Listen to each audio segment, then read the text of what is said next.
suit that at all is going to make life tricky. 2 behind is number 4, that's the Tinman, a former Group 1 winner. Yep, and his recent efforts in Group 1 company at Haydock in the Sprint Cup, a race that he's won before, and in Group 3 company at Newbury, show that he's still got loads of ability. He'll handle the ground, he's not the force of all, but he's still capable at this sort of level. Okay, about to make the way down to the 6 furlong start. Yeah, I think it's going to be interesting to see where they go here. You'd imagine, well, they've got options, don't they, and they start off down the centre, but given conditions as well, given that bit of rain we just had again, and how testy it might be, I think that'll be interesting. Dakota Gold 7-4, the Tinman 11-4, Summergan 9-2, Brando 7-1, it's 17-2, and Bigger the remainder. And there is Dakota Gold circling down towards the start. And when the sun's come out, it could be testing enough at York today, Niall. It could be, Tom, yeah. And obviously the windsock will tell us, for a front runner, Dakota Gold, what lies ahead of him. Well, headwind, as the windsock is indicating at this moment in time, but only a light one now. Okay. I suppose with Stormy Girl out, there's a chance that he's an easy enough time up front as well. Yeah, I think he's going to get loose here, and it's just a case of whether they can peg him back or not. I suspect they won't. If he runs the race that he's been running, I think under these conditions, yes, in terms of ratings, he's a few pound behind Summergand and the Tinman, and the same as Brando, but each of the other 3 haven't produced that rating under this particular set of circumstances, whereas this is where Dakota Gold has produced his very best performances, on this kind of ground, this kind of track where he can just get away from them. It is a tough place to peg them back, and I think that he might just get a little bit too far clear of them for them to be able to pick him up. These other horses are, you look at Summergan, he's a big field handicap horse that comes with a strong run off a good gallop. The Tinman has produced his best elsewhere, the likes of Ascot and Haydock, and Brando, all of his best form has been when he's got an uphill finish to aim at. They're 8-year-olds who've been better horses than Dakota Gold. Yeah, absolutely. As I say, Brando, he'll go on the ground. He's got plenty of form on better ground as well. But yeah, he's on the up still, is Dakota Gold, seemingly, or he's right at his best. He's not on the up, but he's right in his pomp as things stand. The others are seemingly, we know where they are, and yeah, I think he's going to take a bit of stopping as the market indicates. The Betfair Sprint Cup, it developed underneath the stand side rail last time out. The Tinman was towards the far side of that group. This represents a step back in class. Yeah, it was a very good run from him. He was second behind Golden Horde in the group that raced away from where the race fully developed, and you'd say that on account of that he was probably a bit better than the bare result. That run plus the run at Newbury behind Tabdeed show that he's still got loads of ability, and he's well capable of being competitive in these races, but it is a slightly different type of test to what he's when he's shown his best in the past, and 2 previous visits to York haven't been that successful for him. Okay, as they go behind load up, I suppose Brad the Brief, he's had a good year, 3-year-old progressing. Yeah. He's the one that's going to probably sit second early, is he? Probably, but how long he'll hold his pitch for? He tends to come off the bridle fairly early on. I think on a sharp track like this, they might just get away from him, and he'll find it hard work. He'll be keeping on. He's got a good attitude. He tries. He'll love the ground conditions. All of that is in his favour, but he looks to me like a horse that wants 7 furlongs, so a speed favouring 6 like this could be something that catches him out a little bit. The test that the race is going to provide in terms of the ground will at least help him. It's been a short season, but Summergan's had an excellent season. He's had a great season. He was behind Brad the Brief, wasn't he, at Newmarket? His very best form has been in those big field handicaps, just touched off in a Wokingham, won a Stewards Cup. Yeah. Okay, he goes in, he's 9-2, Brando 6-1, Brad the Brief 9-1 is 25-1, and bigger prices the rest for the first of 8 on the final day here at York for their season. Coral Ben Goff Stakes, a Group 3 contest that was rerouted from Ascot last Saturday. Last couple legends forward, let's edge up the commentary box and say very good afternoon to Stuart Machin. Niall, Chris, good afternoon. Afternoon to all of you on this rather blustery autumn afternoon on the Knavesmire, and just picking up on what they were discussing in great detail a little earlier on about the windsock. It does rather confirm that it's a bit of a headwind down the home straight, so even more of an emphasis on stamina, and 1 or 2 meaty showers around as well. late morning, early afternoon. So it won't have dried up any from yesterday afternoon. That's Brando slotting in. Harem Queen just getting a little bit fractious in the stalls as we wait for the Tin Man to move into stall 3, and Dakota Gold into stall 5 will be the last one to go for this rerouted Group 3 prize. And he's in. They're just about set. They're off. A Coral Sprint Trophy Day underway with the Group 3 Coral Bengoff Stakes. Brando in the yellow and purple, as is customary for him these days. A little bit slow in getting away, but the nose-banded Dakota Gold began brightly and leads them through the first furlong to Brad the Brief in the pale green jacket, then the grey Harem Queen, Curious with the beige cap, Summergan towards the far side in the grey silks, Brando recovering to race in touch and held up with the Tin Man in the dark blue. So Dakota Gold leading them down towards the halfway point. They race slightly near side of centre, being chased the leader by Brad the Brief, Curious pushed along maroon jacket, likewise the grey Harem Queen. Summergand out on the right asked for his effort. The Tin Man in the dark blues being finessed into it, held in the wake of Brando as they come down inside the 2. Still Dakota Gold, Brando in the noseband cutting his way through the field. The Tin Man in behind forced a switch, trying to get around Brad the Brief, few others landing a blow, and Dakota Gold has kicked away. Heading on down towards the last furlong is 3 lengths ahead. Brando, the Tin Man, and Brad the Briefer off in pursuit. The Tin Man is staying on very doggedly in the dark blue. Dakota Gold with 100 yards to cover. The Tin Man is edging a bit closer. Dakota Gold, though, doing enough, and it's 5 wins on the Knavesmire as Dakota Gold makes all to win the Coral Bengoff Stakes. The Tin Man running on stoutly in second. Good old Brando in third, and then Brad the Brief. What an excellent horse he is. Dakota Gold wins for Michael Dodds. And Conor Beasley, the 13-to-8 favourite, makes every single yard of the running, beating the Tin Man in second place for James Fancho. And Adam Kirby on board, Brando in behind, and he's just a horse who's absolutely at the top of his game at the minute. Yeah, he's thriving, and it was the perfect storm for him, Niall. This track, soft ground, against horses that this isn't what they want, really. It's not their stomping ground, it's not where they're at their best, and they've not been able to see which way he's gone. The Tin Man has run a really creditable race in behind, and he's obviously in good form, as his recent runs at this level and higher would attest, and he's kept on, but this track is just perfect for Dakota Gold, and they've never got anywhere near him. Brando third, Brad the Brief, the 3-year-old, back in fourth place. We take the head-on, squally shower during the running of this race, but as I sort of thought beforehand, he was going to get an easy enough time, but it's not an easy time because he jumps and runs and he takes a lot of good horses out of their comfort zone quite early in a race. He does. There's nothing really travelling in behind. I'm sure that Brad the Brief's going to be a decent horse when he goes over 7 furlongs. He's a decent horse anyway. He's rated 104. He won a listed race last time out, but just the way that he goes, you can't help but think that if he gets to go over 7, then he's going to find a little bit of improvement, and be interested to see if that's an avenue that they go down at some point. Brando, this probably isn't ideally what he wants, but he's run all right, hasn't he? Yeah. Michael Dodds, a good start to what could be a good day. Northern Express in the next, in the Rockingham. Black Roddy finished behind the horse who placed in the Mill Reef first time out and won nicely. Hitting a good yardstick at Hamilton last time out, so it could be a good day for Michael. Yeah, could be, and it's a track where he always does really well, particularly sprinters around here. Mecca's Angel. He's got one on the board for the afternoon straight away. Yep. First of 8 and goes away as the favourite. Dakota Gold for Michael Dodson. Conor Beasley. Yeah, absolutely loves it there, and as Niall said, a perfect sort of track. 3rd success over course and distance. And Conor Beasley and Michael Dodds get the job done with the Dakota Gold in the Group 3 Bengoff Stakes over 6 furlongs, 13-to-8 favourite. The Tin Man was second at 5-2. The time will be interesting, just to give us an idea of where we are.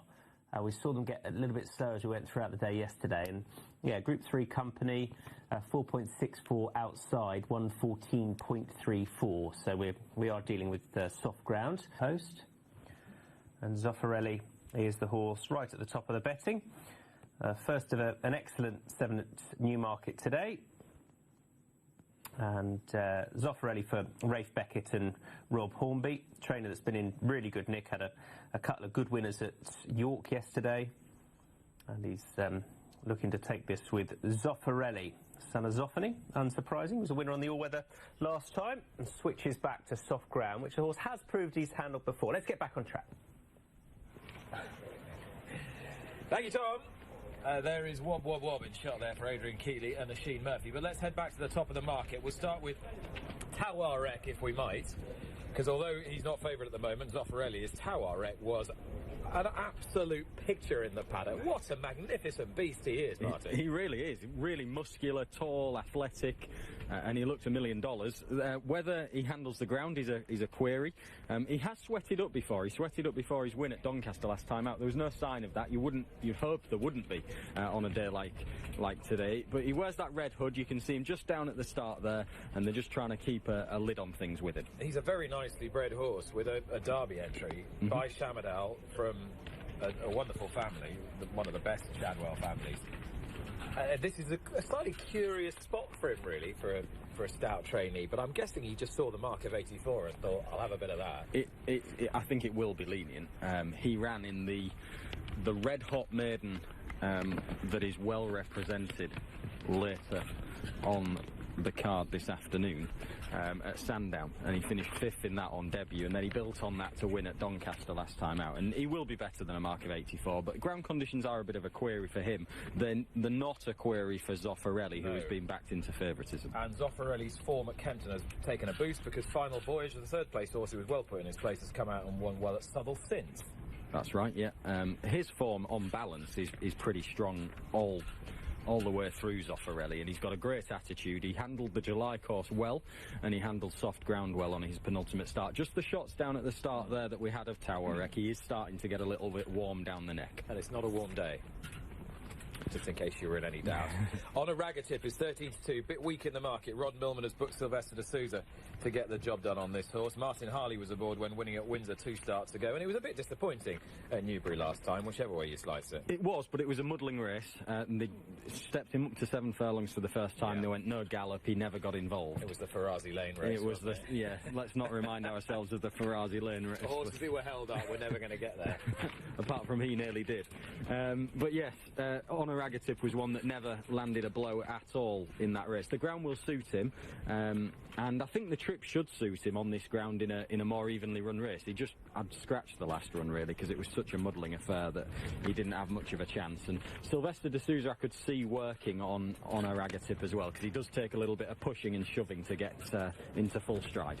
Wob would have a chance on the first run, but I didn't like what happened at Ayr last time. It was all over the shop. He was, but it was a 4-day turnaround, wasn't it, from the first win. He'd put up a big performance at Thirsk. I think it probably had left a bit of a mark, and hindsight, perhaps it was the wrong thing turning him out again quickly. The horse who won at Ayr last time is Fairmack, and I'm presuming Fairmack's going to contribute to the early pace here. Yes, he is likely to be up there. I thought Mr. Trick was the likely front runner. Fairmack, who showed a good attitude to win at Ayr last time out, and has started to go the right way with each of his runs so far. There's a strong possibility that Mr. Trick isn't badly handicapped, but the market is not exactly speaking in his favour. He's taking a right walk. This is Tawarek. No, Mr. Trick. Oh, sorry, Mr. Trick. Yeah, he's a tail flasher, Nick. He's looked like he's got ability on both of his starts so far. We haven't got much evidence on which to handicap him. That initial mark of 80, it might prove lenient after just the 2 starts. There could easily be more to come, but on both of his starts, he's just looked a little bit tricky when he's come under pressure. And the only horse we haven't mentioned is Bella Notte. There is some money for Bella Notte at a bit of a price. This daughter of Twilight Sun, who's got the hang of things lately.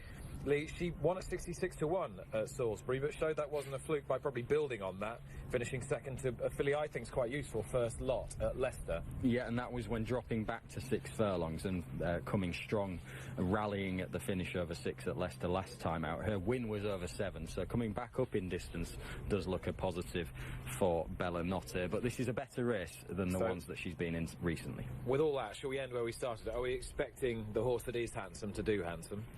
This Tawarek? Yeah. I'm not sure, because I'm worried about the ground. I think if it was faster conditions, then yes. I wouldn't be too worried about the sweating up, because as we touched on, he did sweat up before his win at Doncaster last time out. That's obviously just him. He's a bit of a nervy individual. I think he is more talented than his handicap mark, but with the ground softer than he's proven on, it is a little bit worrying. On a Ragger Tip, you can see just getting a bit revved up, isn't he, down there? Yeah. He's not exactly giving his stride at much assistance.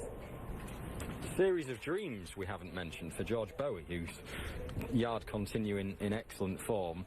She tried her hand in the Firth of Clyde Stakes last time and was just a little bit out of her depth. She does run as if she'll be suited by the step up to 7 furlongs today.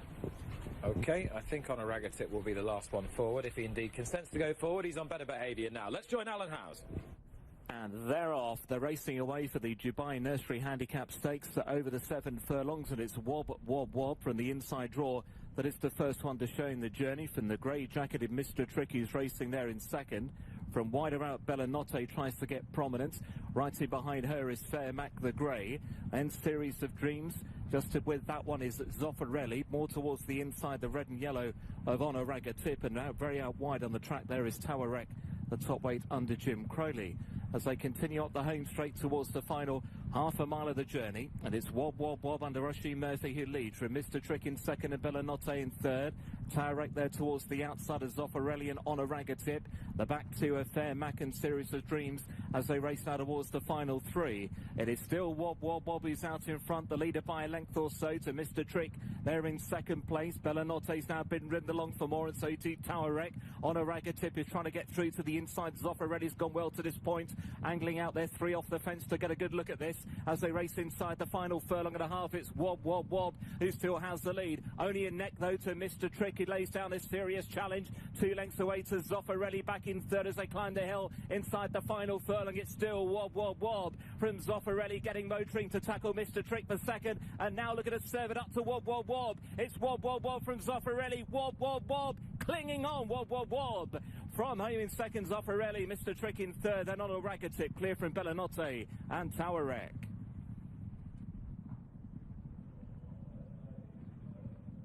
Wob is the winner. Oisin Murphy rides the winner here for Adrian Keatley in the On-Tour winner colours and has toughed it out, mainly up against this stands rail, though late he somewhat drifted to his right and carried the runner-up with him. I don't think it would make an awful lot of difference. The runner-up for the 4th time in 5 starts is Zoffarelli, and the pair are a little way clear of Mr. Trick, who was content to back out of it inside the last 100 yards. Tawarek, deep on the track, never really looked at ease, but Wob, Wob, Wob, under a stern drive, has kept finding. Drawn 9 of 9, bounced out quickly, made all stands rail. Could that be a story for the day? We'll wait and see. We've seen it before on the Rowley Mile here. It certainly helped him, I think, to have the rail to race against, but he's really gutsed it out, this horse, and seen the trip out thoroughly, because Mr. Trick laid it down to him first. He saw him off, and then he's had to scrap again to see off Zoffarelli late on.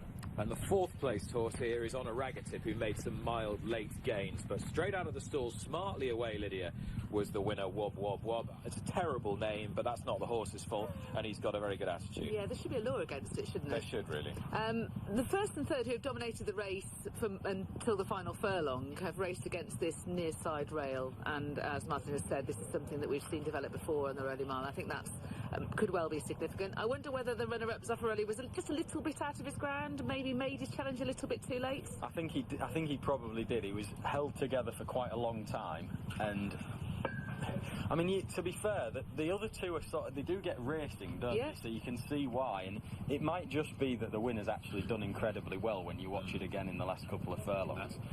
That my initial thought was, yes, you know, maybe waited with for a little bit too long. Then you watch it again, actually, I can understand why, because Wob, Wob, Wob is under the drive, and you probably do feel like they're coming back to you a little bit, but the winner's very, very determined. I wasn't sure that the extra furlong would suit him.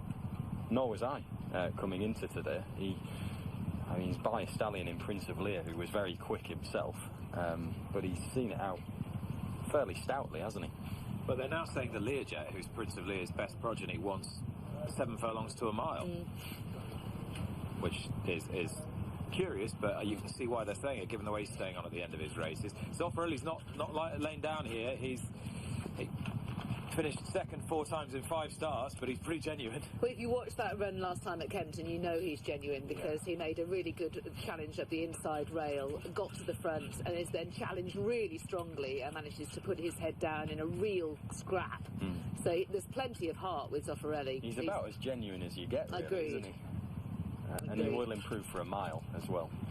This is the moment where Wob just edges over, but it's made a negligible difference, if any at all. I think that deep on the track could be something that we're talking about a fair bit today, because those horses well off the rail, have really struggled. They're floundering, aren't they? They are.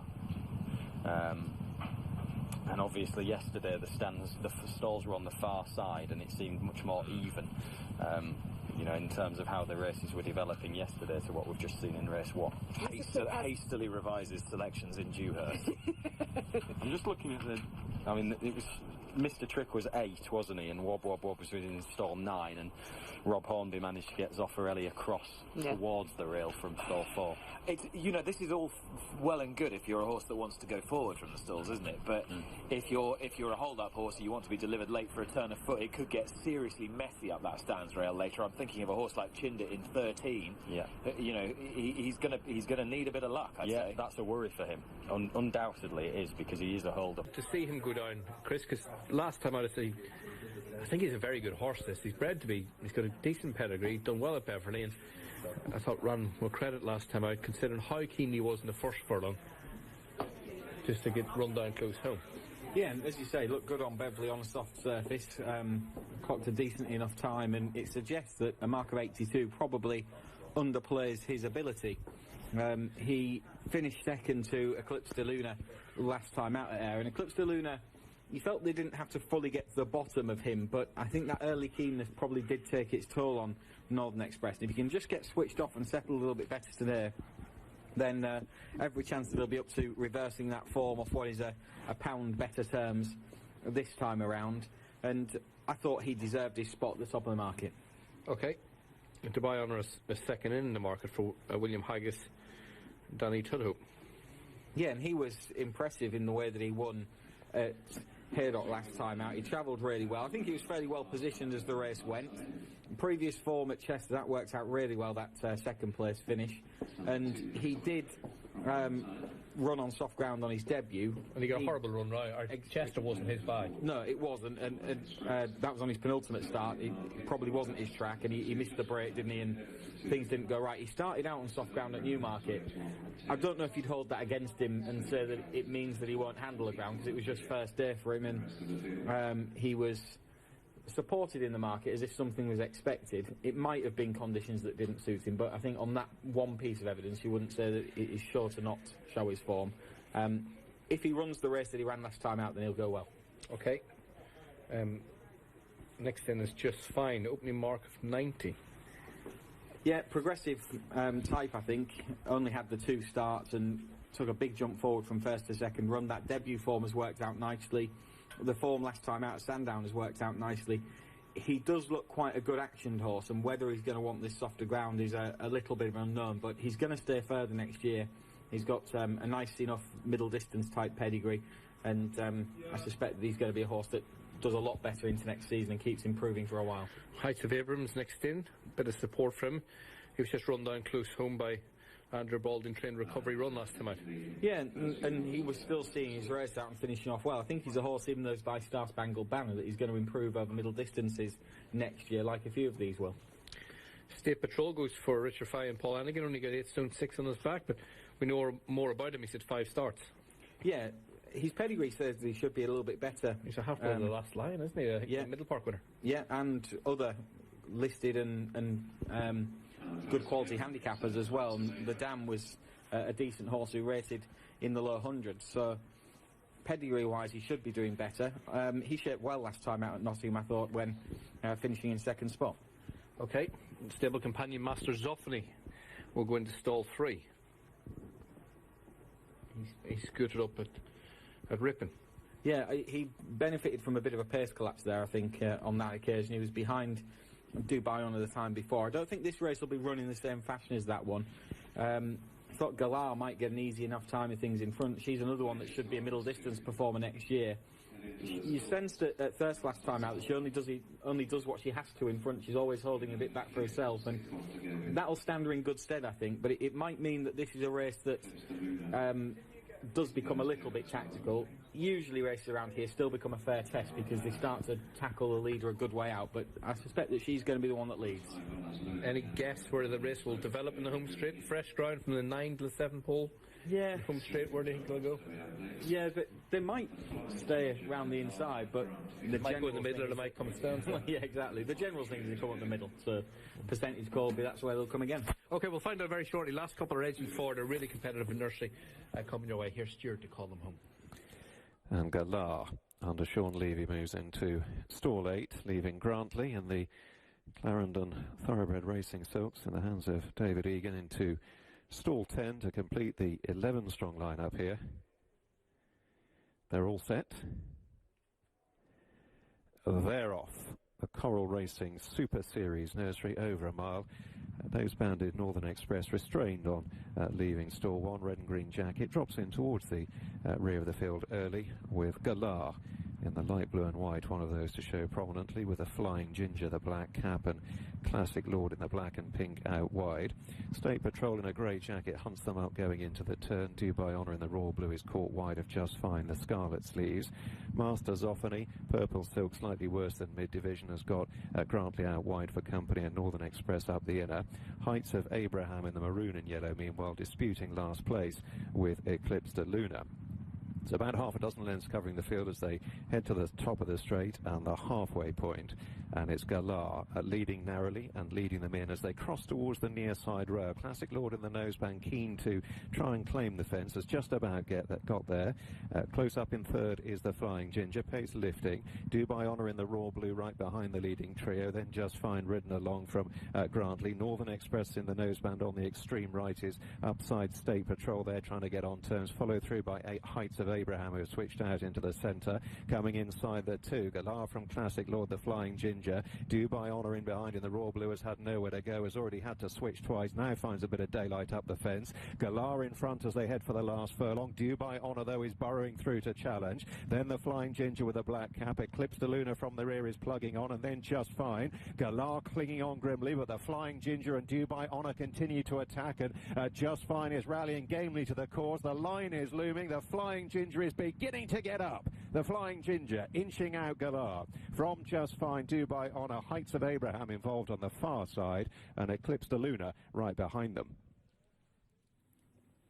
Yeah, the Flying Ginger wins 25-1. Ben Curtis, Roger Fell. They've teamed up well together over the last couple of days.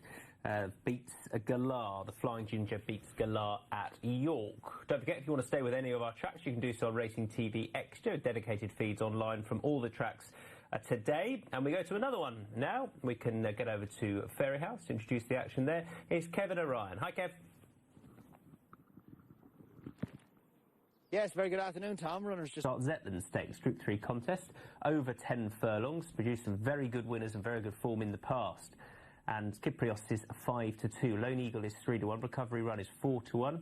For Billis, On the Way Down is 6-1. Bit of money for Mystery Angel. 14s into 11s, 12s and bigger the remainder. 10 furlongs for this Zetland Stakes, and 5-2 is Kyprios at the head of affairs.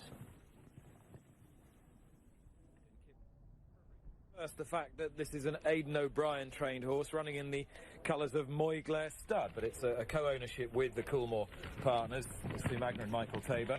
And I thought the manner of his victory, Martin, was more impressive than the form has subsequently suggested. It was a strong staying performance. For much of the race, he looked to be going nowhere. He was green, and he got away with it. His ability ultimately shone through, but also his stamina as well, coming through the final 2 furlongs. There's no question it was a pretty stern test at Galway up the hill. They were deep ground, the leaders had gone quite hard, and it did play into his lap a little bit. And I think that's why he's going to win today, because I think there's a lot of signed-on pace here, and this is also once a trip. Look at his pedigree. He's the 10th foal, but he's a brother to Falcon 8, who was talented, but a lazy so-and-so, and needed a real drive. Remember the Dettori riding him brilliantly to win that 2-miler at Sandown. And Search for a Song, who is more talented, and she, of course, an Irish Leger winner. So, isn't she? Twice.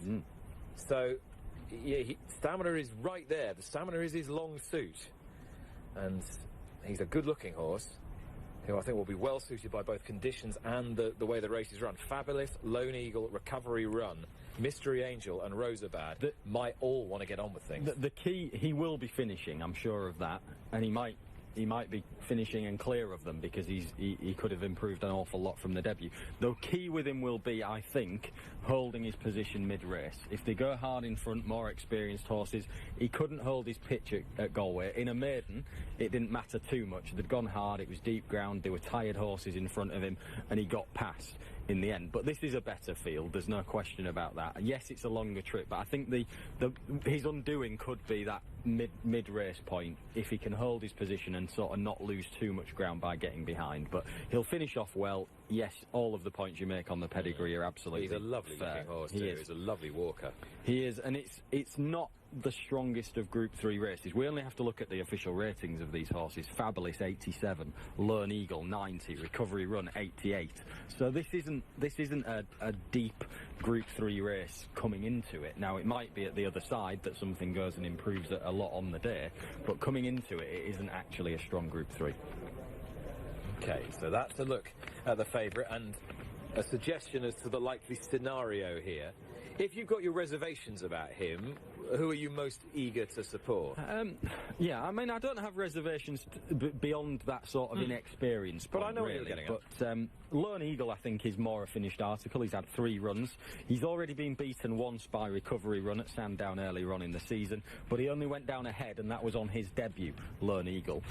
So I think Recovery Run has since progressed himself, but Lone Eagle is entitled to have progressed a bit more. He's ridden by Sylvester de Sousa, who had 3 pattern race winners here yesterday, all in the King Power colours, and who will, I'm delighted to say, be my guest on Luck on Sunday tomorrow. Excellent, and a good time to catch Sylvester, and he might have another one here because Lone Eagle very much a live runner. He's drawn in stall 5. He's got early pace out of the stalls. I'm not sure he'll necessarily make the running, but he might get across towards the rail. The horse that I think will be keen to bag the rail is Mystery Angel, the filly, who did exactly that in the nursery here a couple of weeks ago, and she beat the last race York winner, the Flying Ginger, on that day as well. Is this another bit of inspired placing from Nick Bradley and George Bowie, Mr. Angel? Because George was suggesting last weekend that he thought she was really well handicapped, still off a mark of 79, but they're threatening to blow that right out of the water in the search for a bit of black type here. Yeah, I think she could run a big race. What they don't want is for her to finish a close-up 4th. Well, that's possible. I would doubt at this moment in time myself whether she'd be quite good enough for this. I think she scrapped it out. She showed a good attitude, but she is likely to bounce out the stalls and grab the rail. So if we think that is going to be an advantage on the day from the evidence of our first race, it might be, then she could have pole position. Recovery Run's being well backed, and he has a verdict over Lone Eagle already. He does. That was a head beating of Lone Eagle, but Lone Eagle was making his debut, and he's progressed since. He's won both of his starts. I liked the Goodwood win on the day. I thought he showed a good attitude, and the form has been boosted since. Aman, the runner-up from Goodwood, has gone on to progress himself, and then Lone Eagle himself went on again to win the nursery at Doncaster last time out, making much of the running on his own. I'm not sure he'll have to do that today. I think there are others in the shape of Fabulous and maybe Mystery Angel who will get on with things ahead of Lone Eagle and give him a lead.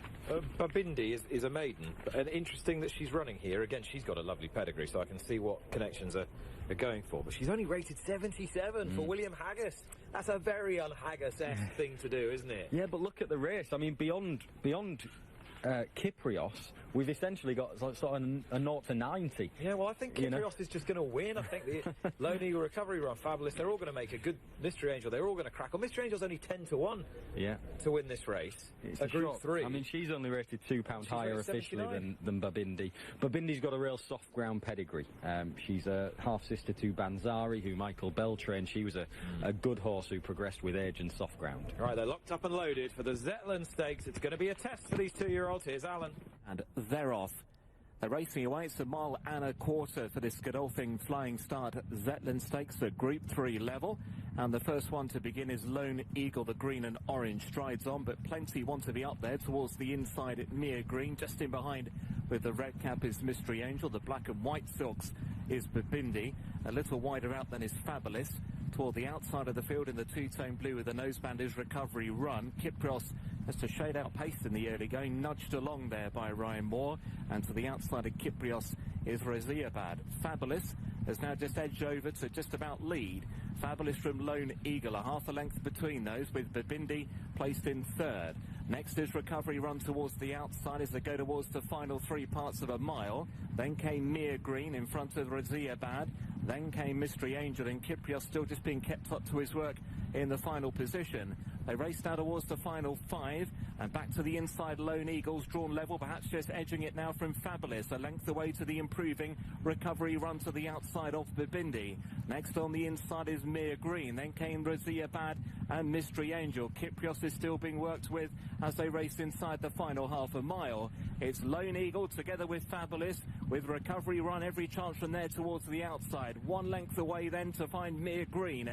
Then came Bibindi being scrubbed along. Raziabad is trying to get moving, and so too Kyprios, but hasn't been travelling for some time, is under pressure now as they race inside the final 2.5. It's Lone Eagle toward the rail, leading from Fabulous. Now pushing along on Recovery Run is Oisin Murphy, moving up into second place now as they race towards the final furlong and a half. Recovery Run now trying to get level with Lone Eagle. They're leaving Fabulous behind. Raziabad is trying to stick on for third, but as they climb the hill inside the final furlong, it's Lone Eagle and Recovery Run, the two to battle out the finish, and it's Lone Eagle with the rail to help, who has found a length or so inside the closing stages. Lone Eagle keeping on finding under D'Souza, and Lone Eagle goes on to win the Zetland Stakes.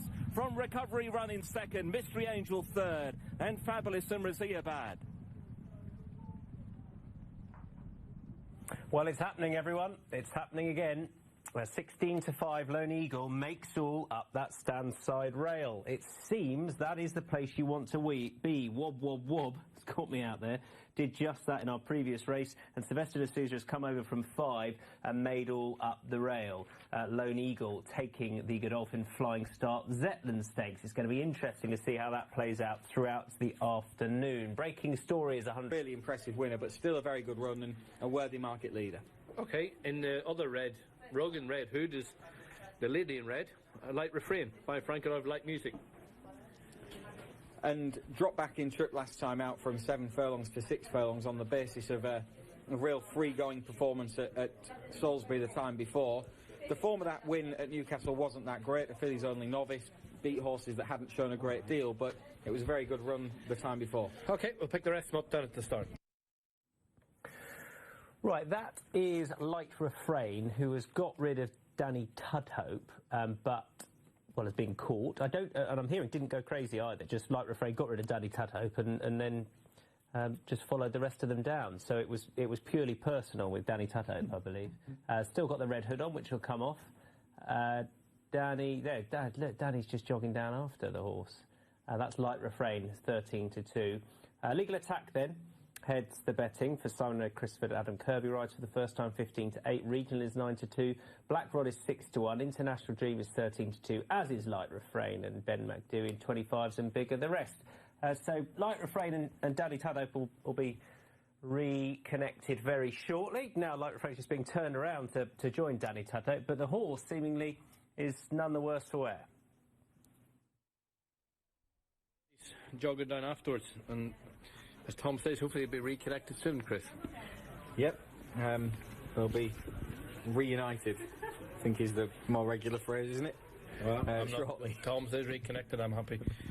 Either or, as they arrived out at the 6 furlong start. Let's skip through a few of these if we may. Legal Attack was the other horse with the Newmarket hood on in the parade ring. The red hood will be taken off down at the start. What do you make of his form? I like his form, really. He made a winning debut at Newmarket and he beat Shark 2-1 on that occasion. He looked in a little bit of trouble at the 2 furlong marker, but he showed a really good attitude to knuckle down and ultimately win quite comfortably. He was well enough on top, and then he went to Sean T for a Group 3, and the winner of that race, Plain Chant, was very, very impressive, and he looked really smart, and Legal Attack beat the rest of them off well enough, but was no sort of match for him. He's got a really good pedigree, he's proven in the ground, and I would say that he'll have an excellent chance going into this race. Okay. Next to the betting is Regional, who was behind the Cornwallis winner, Winter Power, last time out in the Harry Rosebery up at Ayr. I think the extra yardage will suit him today. I suppose the question mark is the ground. Yeah, he's got quite a rounded action though, which would give you some sort of encouragement for the conditions, and his dam stayed 10 furlongs in Italy where she won enlisted company, so pedigree wise you would think that he's going to stay a little bit further. and the stamina test that the ground is going to place will help him. The longer trip anyway is going to bring about improvement, I think, based on the way that he's been shaping over 5 furlongs. A stiff 5 at Ponty on his debut. He always travelled quite kindly, and he was pretty impressive in beating Politics, who went on and won its next start. Once he got into a better race at Ayr, it just seemed that 5 furlongs was too sharp for him, really, and he was always a shade uncomfortable with the pace, but he kept on, the only one really to figure from further back in the field, and the form took a notable boost, as you mentioned, with Winter Power yesterday. So the trip is going to bring about improvement. The ground is an unknown, but at least he moves like a horse that could handle it, and at the prices he was the one that I thought looked a little bit too big, and I've had a few quid on him. Okay, we'll go behind shortly. Black Rod looks to give Michael Dodds a double after Dakota Gold won our opening contest. He was second to 5,000 to 1. He went on to finish second in the Mill Reef and won nicely at Hamilton last time out. Yeah, it was absolutely no match for 5,000 to 1, but the rest of them weren't any sort of a match for him in that race, and obviously he was bumping into a smart one in 5,000 to 1 that day, and then he went to Hamilton on an easy surface and he won really easily. Conditions will definitely suit him. He's damn handled soft ground. He's by Mason. You would think that the ground is going to be right up his street. Okay, just go back to Legal Attack. The horse that beat him has just won a Group 2 in France, so it's just taken a timely form boost. I saw he was running today. I haven't seen the result. It's not that big a surprise. He looks like a... You're looking at his as making that up that I knew he was running. I did, because I went onto France Gallo this morning to watch the video back of the Chantilly run, and the headline was that Plain Champ was lining up again against something else that I can't remember the name of. But thanks, Chris. Anyway, he's obviously gone and boosted the form of Legal Attack in France. Okay. You're having none of it that I knew he was running in France, are you? Absolutely none. But I am having the Danny Tulloch's just got back on Light Refrain. Daughter of Frankel out of Light Music. She's got a BHA rating of 87 after her 4 starts. Yeah, she was running over 7 furlongs initially. Daughter of Frankel, out of a 7 furlong 2-year-old winner who won in listed company. But when she went to Salisbury and finished second to Lady Hayes, who went on and won at Haydock on the back of that, she went a real good gallop out in front, raced quite exuberantly, and she was worn down late on but saw the rest of them off, and you can see why they dropped her back in trip on the back of that. Now, she was long odds on at Newcastle for a fillies only race, and that form doesn't amount to much, but she's still got untapped potential at this sort of distance, I think. How do you see the race will develop? I expect that Light Refrain will go forward and set the tempo, probably along with Ben McDewey, who is quite a free-going, pacey type. I think speed is his main asset. I think he'll struggle to get home under these conditions on this ground. I don't think he looked entirely comfortable on it here last time out in the Roses, and he seemed a more comfortable horse when he was second in the Malcolm behind Steel Bull on a quick surface. That day he was behind in front of International Dream, but I think International Dream will be better suited by this ground and this sort of trip and can probably reverse that form. Okay, he said already a good little season, International Dream, winning the Rip and Hornblower, and he was third in a Malcolm. He was placed in a Dragon Stakes as well, so he's well proven at this level in terms of being competitive at it. Is International Dream. Not sure that this track will be his optimum. I think a stiffer track will be something that suits him, but the ground isn't a problem. We saw him finish second in that 2-year-old trophy at Ripon on soft ground behind Bahrain Pride. Okay, loading fairly quickly in for the third race of the day, the Coral.co.uk Rockingham Stakes. A listed event over the 6 furlong trip as the last couple edge forward. We'll head up and rejoin Stuart for the call. And now Light Refrain, about to move in, heads into stall 6, regional, in the dark blue silks of Isha Salman Al Khalifa. Tony Hamilton aboard one of the 2 Richard Fahey train runners in the field, going to be the last to go in. All set. They're off for the Coral.co.uk Rockingham Stakes. Came a little bit close together out in the centre of the course. Nastasi Black Cap just a little bit squeezed out. Nose banded Ben McDewey got a very good start and leads through the first furlong or so to Harmony Lil in the pale blue and yellow, and Legal Attack out on the right in a predominantly yellow jacket. International Dream with the striped sleeves chases them, and then away to the extreme left, Regional in the dark blue, upsides Black Rod in a red jacket. Nastasi held up, and Light Refrain with the scarlet sleeves, the early back marker. So Ben McDewey leads them down towards halfway in this listed prize, with Black Rod second from the left moving off in pursuit. Legal Attack second from the right, given every chance. Nastasi on the extreme right beginning to make headway, and Light Refrain is improving from the rear. Now as they come inside the last furlong and a half, Ben McDewey being attacked by Legal Attack and Nastasi out in the middle of the track. Light Refrain towards the near side, pursued there by Regional. Black Rod has dropped away. International Dream is still chasing them. Deep inside the last furlong they come. It's Light Refrain on the near side of Legal Attack and Nastasi over on the far side. Three of them battling this out as they head for the last 100 yards. Nastasi on the far side of Light Refrain. There'll be very little in this, but Nastasi comes home in front. Game, set and match to Mick Shannon. Light Refrain in second, International Dream in third. Legal Attack faded back into fourth. Yeah, Nastasi wins at 25 to 1. Not a big price. David Probert, Mick Shannon. That's a big prices so far this afternoon. Nastasi wins. Beats Light Refrain over at York. Off we go to Fairyhouse. Court Mates 15 to 8. Here's Jerry. First to show in front is Champagne Beauty, followed by Anything Will Do. Rapid Response on the outside of Sumptuo. 4 lengths back to Court Maid and Taken 2 as they arrive at their first fence. The first of 13, Champagne Beauty over well. Taken 2, a slight mistake out the back. And Champagne Beauty takes the field along towards the second fence, followed by Rapid Response, Anything Will Do. A couple of lengths to Sumptuo, who's tracked by Court Maid and taken to the back marker. About to jump the second fence, and it's the grey Champagne Beauty and Dennis O'Regan, followed by Rapid Response and Paddy Kennedy. Anything Will Do over in third place. JJ Slevin on board, then Sumptuo and Rachel Blackmore. 4 lengths to Court Maid, David Mullins, bidding to his opening winner.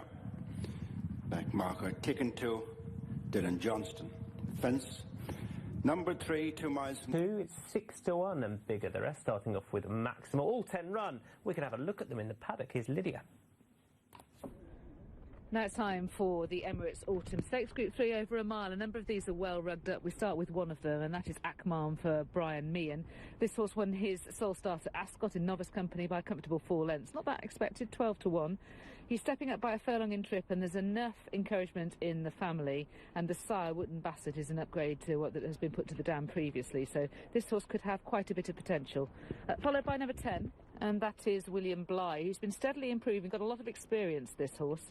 He went at Haydock on soft ground, so the conditions are going to be fine. And his best performance yet came there last time out, when third, patiently ridden, a change of tactics in a listed event over this trip. He was ultimately beaten 4.5 lengths by Fancy Man, but he's unexposed and open to improvement at this trip. And on the basis of the downside of his pedigree, you might think that he might stay further again as well. So arguably the patient tactics last time was something of a surprise. Let's follow with the next horse, number 5. That's Maximal, who didn't need to improve to win at Sandown in novice company. Had previously run well there over 7 and also at Newbury. He has been pulled out on ground that was softish at York. Probably might not get more than a mile, but seems to be consistent, if not progressive, I think. Right, the horse behind is number 8. Oh, no, it isn't. 2 horses behind to the one with the white bridle, and that is James Chapel-Hyam's representative, Al Badri. who didn't handle Ripon all this track on his last 2 starts, doesn't seem to be in love with the undulations, but he's back here again. He's definitely got ability. I just don't think this is the course for him. Behind him, looking really well, is number 9, and that's Van Gogh or Van Gogh, depending on your preference. His best performance came in a messy race when second behind Cadillac, who runs in the Dewhurst. He didn't need to improve to win at the Curragh last time. He was out of trouble in that race, and the form might not be as good as it appears. However, he is well up to this Group 3 company. He's a half-brother to Horatio Nelson. Should stay quite well next season. Behind is number 3, and that's De Harbury, who built on his winning debut at the July course with a second last time out behind enlisted company behind St Lawrence. He is well related. He's closely related to Arrow Gold, but more pertinently to Golden Horn, the Ark and Derby winner, and also to Eastern Bell. Behind him, we have One Ruler, who's improved with every start, a second to Mintonian at Sandown, and then defeating Maximal there next time. He was since third behind New Mandate and didn't have the clearest of runs. Again, this was quite a messy race, and he might do better. He should do well up by a furlong in trip as well. I think that's going to help. If we drop back into the paddock, we can pick up the horse whose jockey's in yellow. That's number 4, Latest Generation, who's just been seen twice. It was a very encouraging debut at Sandown over 7, and didn't need to improve much or even at all to win at Doncaster last time over a mile. He's untried and cut in the ground, and he can be slightly keen, so that could be something of a doubt. Immediately behind is Carder, who has been running quite a lot this season, second in the Coventry, 4th in the July, 5th in the Richmond. He shaped last time in the Somerville Tattersall's as though a return to 6 furlongs would suit him to my eye, not to step up to a mile, but obviously he's trained by Mark Johnston, so I say that very warily. If we drop back into the paddock, we can see number 1, Akmal, who has had the big rug on when we first saw him, and he's now been unveiled. And the last one we can take a look at is Magellan, who is just down there in front of us with a red hood. He was the one that I couldn't identify earlier, and Magellan has improved with every start. He won the Haynes Hansen and Clark. He was second to Yibir in the Haynes Hansen Clark, last time out, and he's been improving with every start. He has been withdrawn on soft ground, so that might be a concern. He's by Kingman, he's out of Eastern Bell, so you would think that ultimately he'll be able to stay 10 furlongs thoroughly. So as long as he handles this soft ground, he should be able to see out this trip in good style.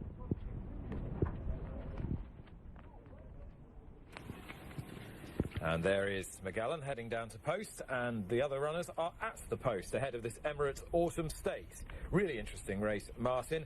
Where would you like to start? Well, there's any number that we could start with, really. We probably should start with Van Gogh, who's the highest rated horse in the field for Aidan O'Brien. Yep. He's got some strong group form in Ireland. He was runner-up to Cadillac, who we'll see later on the card in the Dewhurst Stakes, in the Champions Juvenile Stakes at Leopardstown in September, and then he went to the Curragh last time out. He got off the mark. It was quite hard work for him to get off the mark, and I think he wasn't at his very best in beating Colour Sergeant by half a length last time out. Stall 2 might be a concern, but he's got lots of experience, and he has got a high level of form that he brings to the table. That's Van Gogh by American Pharaoh out of Imagine. Super pedigree, and a horse who should find the mile here on the Rowley Mile. No problem to him at all. One Ruler represents Charlie Appleby and William Buick, and he's in shot there.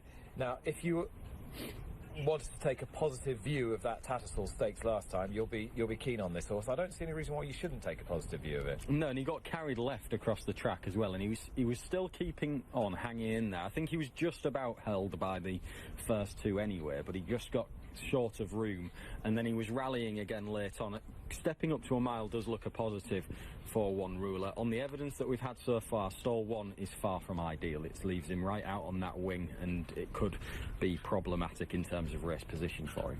Now, Latest Generation is out of the very useful Rosina, who was a Group 1 winner herself at 2, 3 and 4. Yeah, well, he was behind both One Ruler and Maximal in that hot Sandown maiden from earlier on in the season. Latest Generation, though, was making his debut on that occasion. It was a promising third, and then he went to Doncaster. He made his own running out in front. I'm not sure that suited him, really. He was pricking his ears a long way out and just always doing no more than he had to do, really. I think he won with a favourite in hand last time. Well, Card has been in all the group races, but Jim Crowley has really had to ride Akmal here. Clear measure of Akmal's greater potential. Yeah. And his Ascot debut win was very striking indeed. If there's a real star in the race, it might just be him. Could be him. He showed a lot of speed, I thought. I'm slightly concerned about a mile on soft ground for him. I thought he quickened up well to put the race to bed. And Carr, the black cap, should give McGallen quite a good tow up this rail, which has been a massive advantage. Yeah, exactly. Carter might not quite see out the mile. This is a new trip for him today. I think Maximal will run very well. He's a progressive colt by Galileo from the family of Frankel. Super Juddmonte pedigree. Stall 7 for him, not too bad. And as you say, McGallen for Frankie Dettori. He should just be able to slot in behind the pace and probably get the rail himself. As Latest Generation will be the last one to go forward ahead of this Emirates Autumn Stakes, which will be called by Alan Howes. Set to race. And they're off for the Emirates Autumn Stakes. 2-year-old stretching here over a mile for this Group 3 contest in the yellow jacket. Latest Generation began pretty quickly, but with the rail to help, Carter's right up there with the speed as well. Maximal's close up in third, and then came Akmam in that stripe cap just ahead of William Bligh. Then on the inside, McGallen with the red cap on. Wider out then is One Ruler. Just in behind One Ruler is Van Gogh. The back two are Al Badri, together there with Harvey. They make the way up then inside the final 5 furlongs shortly, and Carter has a small lead now from Latest Generation. Akmar makes up the leading 3. Maximal is travelling together with McGallen. William Bligh a little wider from those, and then wider still to find One Ruler. Another length then back to find Al Badri. With deeper out on the track then came Harvey. Van Gogh is just about last, but it's a tightly grouped field as they race inside the final 3.5. It's Carter who leads, but only just from Latest Generation. Akmar is next, 3 deep. 4 wide then on the track is One Ruler. Even wider still then is Harvey, ridden along for more. Maximal is also under pressure. McGallen is travelling okay, but just can't get through at the moment as they run towards the final quarter mile. And up top it's Latest Generation, Akmar, and now joining in with One Ruler, and it's One Ruler who's now got itself to the front. One Ruler under Will Buick heads across toward the running rail with a couple of lengths buffer from Latest Generation and Akmar. Behind that one is Harvey. Van Gogh's running on late in the day, but as they race up towards the line, it's One Ruler who is clear, and One Ruler goes on to win the Emirates Autumn Stakes. Van Gogh in second, tight there for third. Harvey involved with McGallen, then came Akmar and William Bligh. That's an interesting race given what we've seen happen so far, because One Ruler has won it out of 1. Widest of all, drawn widest of all, 5 to 1 shot wins. Carter, who went up the rail, tried to make all, ended up fading out of it. A bit like we saw on Cheveley Middle Park Day last year, if you remember, when Mill Isle ended up coming from way off the pace when they started to go a bit hard. James Willoughby's sectional analysis, which will be published on the website after today, will be very interesting, and I'll try and give you updates on that throughout the day. But One Ruler has won from an unlucky Van Gogh. I think he would have finished a little bit closer, perhaps. Emphatic 9-2. Lottie Loveheart is 11-2. Tio Esteban is 7-1. Fall for a Kiss is 8-1. 17-2, and Bigger the Remain. About 5 to go in the paddock. Number 8, is El Arab, son of Wooden Basset. Really progressive 3-year-old. Really progressive for the William Haggas team. He's already got some winning form on soft ground as well, and his form of that win at Newbury took a boost yesterday when Kingbrook came out and won down at Newmarket, but also Ouzo won here at York. Okay, number 5 is keen to see Matthew Flinders. The horse likewise is progressing well. Good at Doncaster last time out. He did. He's dropped back in trip recently, been fully effective at it, but he won over 10 furlongs at Doncaster. He was second over this trip. If he stays the distance on this softer ground, I think he's got a very good chance. I think he's a progressive horse on still a decent mark, even though he's rated in the high 90s. Okay, just seen David Egan get up on Château, a 9-year-old. It's not easy now giving weight to the younger horses, but he's been a good horse over the years. Yeah, and conditions have come back in his favour. He's dropped in the weight. There was a little bit more encouragement last time out when he was behind El Arab at Newbury. Can you give the viewers an update on the weather? Yeah, it's raining.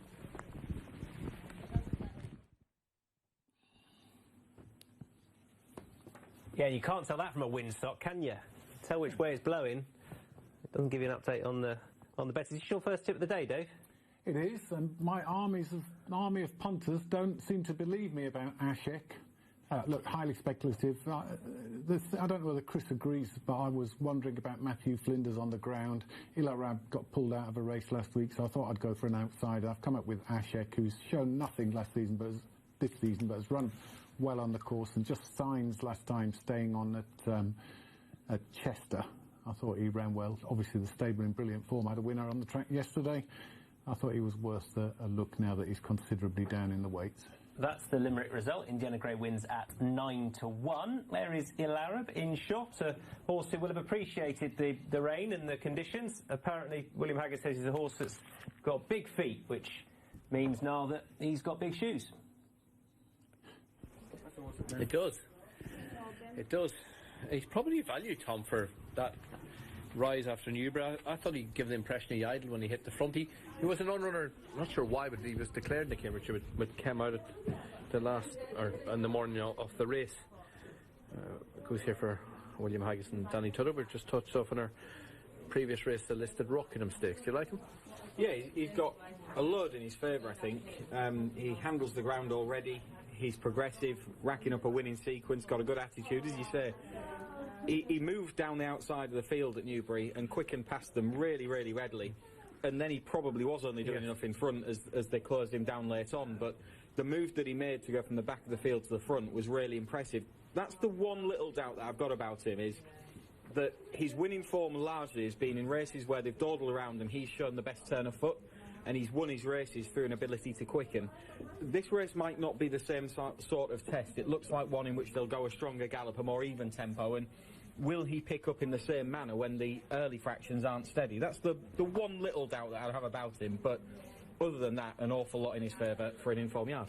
Matthew Flinders back to 10 furlongs after winning a mile last time out at Doncaster on Ledger Day.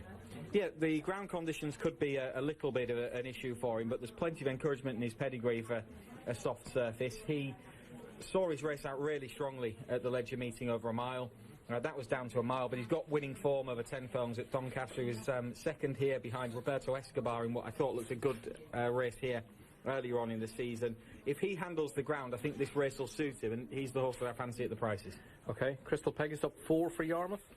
Yeah, another progressive horse. I thought he seemed to really enjoy getting onto a quick surface last time out. I know he won on easiest ground at Bath the time before, and he beat Second Slip, who came out and won on the back of that, but it was a career best performance last time out at Yarmouth. That was bouncing off a quick surface. He seems a good actioned horse, and that would just be in the back of my mind as to whether he'll progress again on what is a much softer surface this time around. He's going to go out and be one of those that's making the running. With probably Spirit Dancer, he's low mileage, 1 from 4. That was a good strong handicap up at the Western Meeting. First impression just got the better of him close home. The third Arctic Sound just come out and won the feature race at Leicester the other day. Yeah, and the horse who finished in 4th came out and won at Ayr. Yeah, so a couple of boosts for that form. His in form is progressive. He'll handle the conditions. The tactics of going on and making the running probably tougher to pull off around here when there's something else to keep you honest on the lead, but a horse with a nice pedigree and more to come. I do agree with you, but today the pace seems to be holding up on the round track. Obviously Dakota Gold, we know him, he's the best horse in the race. Yeah. Or the form horse in the race. I think it's often the way that as a rule, sprint track favours pace, round track favours patience. That's usually the way. But the nursery, the first two. As you say, that a lot of it depends on the kind of gallop they go. I think even if you go flat out over 5 here, the pace can still hold up. Over sort of 10 furlongs plus in particular, then the races tend to develop a long way out and it's hard to stay on from the front. I think there's enough in this race to make sure that the race does develop a far way out, and I think it can potentially suit something from a little bit further back, such as those two at the front of the market. David Probert, bit of a shock when they listed Rockingham just over half an hour ago. He's on Johnny Drama. He's had the horses had wind surges last time. Yeah, he'll handle the conditions. He was second last year off a £4 higher mark. If the wind surgery has worked, then it definitely gives him a chance. And he could be the type of horse that it does, because he's often travelled well and then not found a great deal. Maybe his wind has been stopping him. Anything today looks to give Roger Fell and Ben Curtis a double on the afternoon. That was a really good run in the Cambridgeshire last time out. Yeah, he was out in the centre a little bit more that day. He shaped very well behind Mr Carpenter here when faring best of the horses up with the pace. He doesn't always find a massive amount, but he's on a winning mark. He handles the ground. He likes the track. He's got a lot in his favour, and I think he'll go well. Okay. What's the story? Had a fantastic year last year, and it's always going to be hard from this time around, but he's getting down about a pound above his last winning mark. Yeah, he's become feasibly enough handicapped. I think he ideally wants faster ground for all that he won on a softer surface earlier on in his career. Very best efforts have been on a quick ground, and I think this trip on a testing surface will probably stretch him. Neb was making a case for Arshek, who's back down to a decent enough mark. He usually finds his form in the first half of the season rather than the back end of it, but he was third in this race off £12 higher a couple of years back. Yeah, looking forward to it. Last couple. I'm going to go in, glasses up, may well be last in the stall too. Here's Stuart with the call. So 12 of the 13 locked away. Just glasses up. He's scheduled to go into stall 2 under Paul Hannigan, the dark blue and white silks. And he moves in now. That's it. All in. They're off for the Coral, beaten by a length. A free-bed handicap, the extended 1 1/4. Matthew Flinders in a diamond jacket of green and blue, a little bit slow in getting away, and from a wide draw, Crystal Pegasus start blue with a yellow cap, just taking a short time to cross over and join the bulk of the field. Arshek against the rail is handy with glasses up in the dark blue and white, and Crystal Pegasus right on terms. Chartez in a grey jacket tracks the leading trio, and then Spirit Dancer in the red, racing just ahead of the grey Fox Power. What's the story in midfield? The red and white on the sleeves, just a neck away to anything today, the white cap. Johnny Drama in a striped sleeve jacket ahead of Iconic Choice, the yellow and orange. At this stage, Illarar, predominant yellow jacket, has only got a couple behind. Nicholas T, the dark blue and red, is one of them, and so too Matthew Flinders. Going into the turn, they've completed over half a mile now, and it's glasses up, leading a field covered by about 8 lengths to Crystal Pegasus, the yellow cap, just second, Arshek the rail. Spirit Dancer is fairly wide, working into Chartez with the grey sleeves, and Fox Power tucked away against the fence. Anything today, blue and white, the white sleeves and cab races next to What's the Story, Johnny Drama.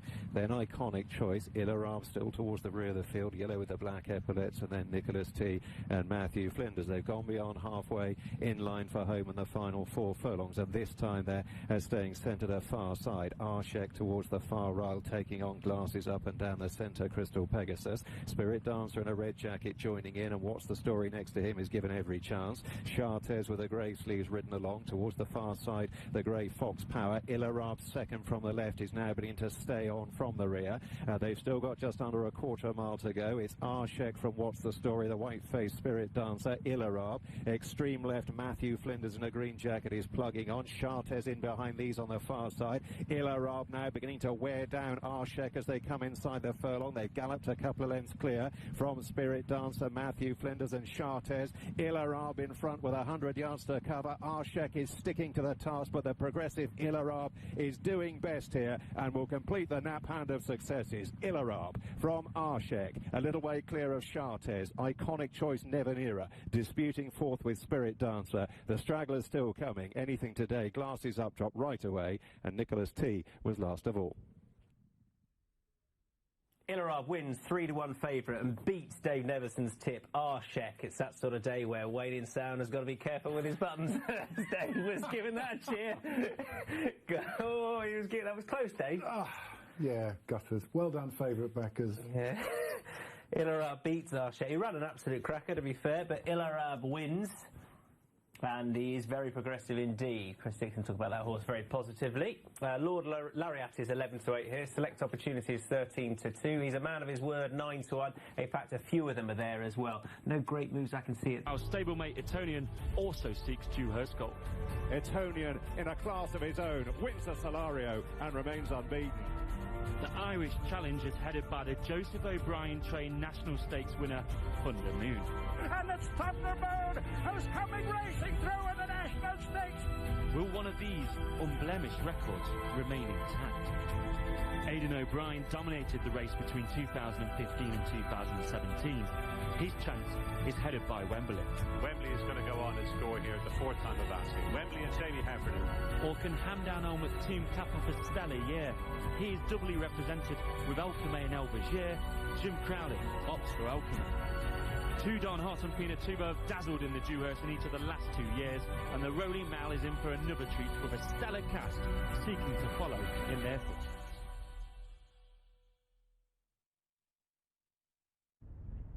Feature race of the day now, the Darley Dewhurst Stakes Group 1, and it is really a competitive contest. We're looking at horse number 10, Poetic Fleur. Jim Bolger and Kevin Manning have teamed up to win this 5 times, including with this horse's sire, Dawn Approach, back in 2012. This horse has only run once, quite a long time ago, over 5 furlongs at Naas. He did well to win there, but bearing in mind his pedigree and also his greenness. Clearly things can't have been straightforward, but he does turn up here on his second start in a Group 1, and he is going to improve for the step up in trip, so he is an intriguing runner. He's followed by number 6, Devil Wala, whose best performance came when second behind Minzal in the Gimcrack over 6 furlongs. He was below that behind Alchemate in the Mill Reef last time. He's got a speedy pedigree. He faces very different ground, and others have better form. He is followed by horse number 4. This is Chindit, the subject of the wonder work that we keep hearing about.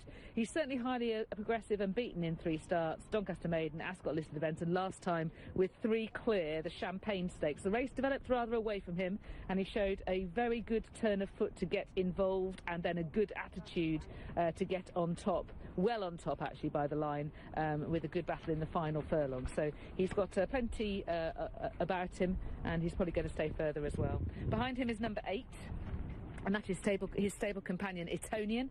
And Etonian's unbeaten in 2 starts. He's run at Sandown for both of them over 7 furlongs. He did particularly well at Sandown last time when winning the Group 3 Solario, because having raced quite keenly, he lost his footing twice on the bend. That lit him up, understandably, but he was still managed to recover to travel smoothly and make headway on the outside under hand and heels, and in the end he was a comfortable winner. So he's got a lot of quality, and he might be better than the literal form there, and he's thought of by connections as 2,000 Guineas horse. He's also got a Derby entry. You'd think he'd definitely get 10 furlongs at least. So that is number 8, Etonian, who is a good-looking son of Olympic glory. The horse behind is number 2, Alchemate, who is highly progressive. He won a Goodwood Maiden on his second start, and then the Mill Reef Stakes, beating 5,000 to 1 in a good time. I wonder about the ground here. It was a sound surface there. He's got the kind of action that suggests that he'd appreciate that, and he also shaped to me like a sprinter on that occasion. So 7 furlongs, rising final furlong, testing ground. I'm not sure that's going to be his bag. I'm sure it was a tough decision for Jim Crowley to ride him on number 1, Albashir.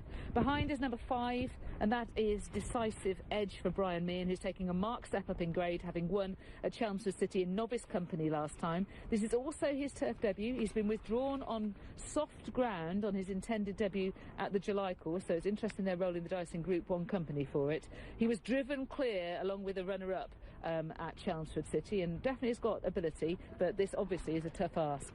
Behind him is Tactical, who is, you might say now, consistent rather than progressive at this stage in his career. He won the July Stakes, was only 5th in the Morney and 4th in the Middle Park. He's stepping up in trip. There are some possibilities on that he might get 7 furlongs, but he's got to upgrade his form for it, and that's the doubt. Behind him is number 9, that's 5,000 to 1, who's highly progressive, winner of a Newcastle 6 furlong novice, and then second to Alchemate in the Mill Reef. He was outspeeded by the winner and then stuck on late, as though he might actually be better suited by the 7th furlong, even though he did go quite freely in the race. So he is an interesting contender. St Mark's Basilica representing Aidan O'Brien. This horse is improving. His best performance yet came when 3rd in the National Stakes behind Thunder Moon. He did get first run on the winner and had an uninterrupted run on the outside, albeit he showed some greenness, and he just petered out in the closing stages, even though he's a half further to Magna Grecia. I wonder whether 7 furlongs might prove to be his best trip. He's followed by number 7, that's Devious Company, who's having his 8th career start, a very experienced juvenile, but he does look up against it on the basis of his 5th in the Champagne Stakes, even though he's got some good form when 2nd in the Vintage and 2nd in the Superlative. The horse behind is number 3, and that is Cadillac, who is very progressive. He was 2nd in the Futurity and then won the Champions Juvenile at Leopardstown, beating Van Gogh. I do wonder about the value of that form, because as I mentioned before, Van Gogh ran in the previous race. It was quite a messy race, and Cadillac and Van Gogh were both out of trouble the whole time, and I wonder whether that did have any impact on the result overall. Behind him is number 13, and that is Thunder Moon, a very exciting horse, highly progressive. He won a Curragh Maiden over 7 furlongs and then was much better, getting out of trouble, manufacturing a gap in the National Stakes last time, showing a really good turn of foot and beating Wembley by a length and a half. I'm interested in Wembley up against him, though. But anyway, he won quite comfortably. He might well get further, but his trainer and his jockey have expressed doubts about cut in the ground. And the horse behind is Al Bashir. He was a close-up second. This is horse number 1 to Chindit in the Group 2 Champagne Stakes. He was racing on the outside, quite inexperienced. You can make excuses for him perhaps doing better, and he finished quite close up to the winner. I think it's no gimme that he will not turn around the form. We need to drop back into the paddock and see the horse number 14, who's the second of those that's just passing in front of us, because that is Wembley, who I mentioned in regard to Thunder Moon. He's improving all the time, and his second behind Thunder Moon in the National Stakes is interesting because he was out the back and he got last run of the 3 principals and was really eating up ground inside the final furlong. I felt that he was travelling okay. It wasn't that he couldn't go the pace and was sort of making cheap lengths late. So I think it's going to be interesting. And I don't think it's a gimme again that Thunder Moon will maintain the superiority over Wembley, albeit that Thunder Moon might be the quicker of the two and Wembley might ultimately need a little bit further. Right, so you've seen all of them in the paddock. They're all tripping out one by one, nothing playing up, all of them behaving. The only one that you might say is a little bit edgy is 5,000 to 1, but that tends to be his demeanour. Yeah, I can tell you Cadillac's been pretty well supported here in the last 20 minutes or so. Has shortened up a good deal. I wonder if it will reflect that in front of us. Well, yeah, 7 to 5, it does just that. Thunder Moon is 11 to 4. Chindit is 100 to 30.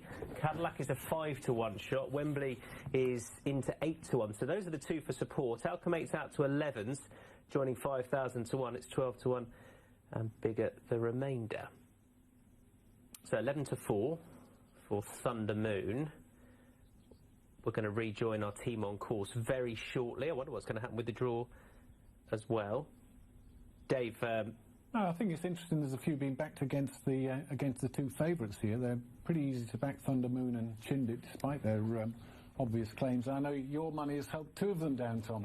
Well, I thought they were bigger than they should be, but there you go. Plenty of people know more than I do. Nick Luck, what's going to happen here? You're not wrong, Tom. Martin Dixon alongside me is one of them. Martin, what's going to happen in this year's Dewhurst? And a cracking race it is too. Yeah, it's a very tough question this year in particular. I mean, it's a fabulous renewal of the race. I think Wembley will run well for what it's worth for Aidan O'Brien. I think he's a fast improving horse. He admittedly has ground to make up on Thunder Moon. He's a worthy favourite for this race on the impression that he's created onto his 2 starts so far. But Wembley was coming hard at him late down the outside last time out. I think he's improving. He's a son of Galileo, the only son of Galileo actually in this year's race for the Dewhurst, and he is just thriving on his racing, Wembley. But I think Thunder Moon is the horse to beat on the basis of that performance last time out and the way that he overcame trouble in running. And if Chindit runs like he worked last week, then the others need a long head start. Down the straight course for this listed prize in front of them. Junius Brutus on the near side, the yellow cap, is the first to stride. Tacking over Magical Moment in the pink colours is coming into second position. Blue Jacket of Silent Wave just behind those. Then the grey of Last Empire. Tracking Last Empire is Tertius. Right on the near side, Trois Mille is trying to get into contention. Further back down the field, the dark blue Grey Spirit, and then to the last 2, who are Alacacia on the far side and Bavaria Baby with nowhere to go. So coming down to the halfway point, yellow cap Junius Brutus in the centre. On the near side, Trois Mille. Over on the far side still going strongly is Magical Moment. That's the front 3. They're followed by the grey jacket Last Empire. Olivier Pellier just wanting to deliver that one. Blue colours of Silent Wave now burst through to come into contention. But on the near side, it is Last Empire who's now come through and gone to the front, being pursued by Grey Spirit. But Last Empire, Grey Spirit finishing well. Bavaria Baby, Last Empire holding on, but Bavaria Baby's coming there. But Last Empire's done it to beat Bavaria Baby second. Close call third, Grey Spirit and Silent Wave. Last Empire did it then. Olivier Pellier in the saddle in Steve Parkin's Clipper Logistics colours. Daughter of Pivotal, backing up from her run at Ayr last time out. Softer the better for her. 9 to 4 favourite. She's won by half a length or so from Bavaria Baby at 16 to 1. And Silent Wave was third at 15 to 2. Great to see some British success at Chantilly as we go back to Andrew Thornton back up at Hexham. Thanks, Kat. Stall number 12 has won. Wembley was flying down the wide outside, out of 2 under Ryan Moore, but couldn't quite get there. A Thunder Moon loomed up, but couldn't finish it off. Perhaps not really finding his best in the ground. Chindic couldn't really get an out from where he was. Plenty of bones to pick out from that. You can do so on Racing TV Extra should you choose to do so. This is the 2:59 at Limerick, where Accessory is 4-1. Sonienza is 6-1. Rotakura is 6-1. It's 15-2, and Bigger the remainder. 4-1 at the top of the betting Accessory. Here's Fran at Limerick. Yeah, thank you, Tom. That will be a race to watch again. 1, 2, 3 home for the Irish juveniles. But moving on here to more present matters. Accessory is the favourite here, following up 2 days on from a 4th place at Thurles over a mile. Previously that was 2nd over a mile at Dundalk. For me, the trip is a big question today. Even dropping back a furlong on testing conditions, for me, perhaps a stiff mile would be best. But that said, we've tough conditions here today, and he is drawn out wide, and wide is definitely the place to come in the straight. Just see one rider down there now, just Val Quinto and Alan Pearce. Obviously some problem in the gates. We see Is That Love going in for Gavin Ryan, and Is That Love for Aidan McGuinness is very interesting, I think, back on this surface. 2 runs ago, showed up very well from a wide draw in Listowel, went third, beaten 5.5 lengths, paid a price for that, ran well here in handicap debut on the track, and I think being by SK Love, this ground will really play to his strengths. He's got a good draw in stalls 6, and for me he's one of the most unexposed runners in. But a wide open handicap to market kind of says it all, and we'll just see what Alan Pearce is going to do here. We have a couple left to go. He's going to get back on board. The stall handlers, as you can see, are holding the tail up here, just trying to get him back in there. A blue silk in there as well. There's obviously a handler up holding this one, and we have a couple left to go. One out the back there, Sassy Dancer, is actually interesting as well. Back at this surface, ran very well on handicap debut at Gorham Park. Behind it, Dap to Dan, and is interesting. Rotakura also is interesting on this surface. By Cable By, I think looking at his action, he will handle this cut, and again is drawn out wide. But a wide open handicap, there goes in their favourite, Accessory. They're off. Quite a level break. Max's Dandy gave them a length, as did Pretty Rebel, but the Sassy Dancer and Adam Farah, who's gone on in the early stages, leads by about a length as they race through the first 100 yards, with moving through Silverback Jack, with on the outside Accessory. The Cola Kid is prominent in that group, with Is That Love and Sinata on the inside. One of the Greys, Cobb and Co, who's normally a front runner. They're followed by Rotakura, who's on the outside, with next in the field then races Secret Sacrament, with on the inside rail both Agent Zero and Sinanta. But as they head across the top and shortly to approach the halfway point of this Adair Apprentice handicap, and a Sassy Dancer on the inside who has the advantage over Accessory, who races in second, about half a length between them. A length and a half to Is That Love, who races third on the inside of Rotakura on the outside of the field. Between them races Silverback Jack, who's in company with Max's Dandy, trying to make ground behind those, and also bang there behind those is the Cola Kid. They're followed length or so back by Sinata, who's on the inside of Agent Zero, and as they approach the straight, Pretty Rebel is next, with wide of the field is Gregory's Gift. Racing into the straight, just over 2 to race, and that's Accessory being taken on now by Rotakura on that was outside. They go on by a length from Sassy Dancer in third. Is That Love forward, the Cola Kid, Gregory's Gift both wide on the track, with chasing those Max's Dancer down inside the final furlong and a half, and it's Rotakura who's gone on by a length to Sassy Dancer in second. Gregory's Gift trying to stay on in third. Inside the final furlong is Rotakura. Accessory on the far side. Gregory's Gift coming home well. Max's Dandy, and it's Gregory's Gift on the outside, and Willie Byrne, who just takes over close home and goes on with Max's Dandy on the outside, close between the two, with close third behind those Rotakura, and they were a couple of lengths in front of Accessory, who finished ahead of Pretty Rebel, and behind Pretty Rebel was the Cola Kid. Max's Dandy. Well, that is very tight in the end. Our cameras are on Max's Dandy, with Siobhan Rutledge claiming 4, near side. Perhaps far side Gregory's Gift. Willie Byrne looked as though he got the job done from when heading Rotakura, who made a move inside the last furlong or so. Gregory's Gift far side, near side is Max's Dandy, and it is desperately tight. Market favours Gregory's Gift. Does he really? 2's on and 2's against. Take your pick. I can't call that. It's not helped necessarily by the fact they're a little way away from each other. Just whose head's down on the line, head down far side a little bit more perhaps. Yes, I think you probably would favour Fast Side, wouldn't you, with Gregory's Gift? Oh, it's actually gone 4-6, 6-4 now. The other way? Well, it's drifted. Well, Max's Dandy's won. There you go. Confirmed, 15. Max's Dandy has won. Market's still open. Wanted to be towards this near side, but then that was thrown out a little bit by one ruler coming out of one and winning our previous contest. Wembley was held up here, pretty much last of this, I should stayed on for second. It was St Mark's Basilica who has settled really in mid-division, having come out of 12, who's picked up best to win, but it's worth pointing out that Thunder Moon did travel very well. I'm not sure he was relishing conditions, perhaps. He didn't fully go through with his effort late on.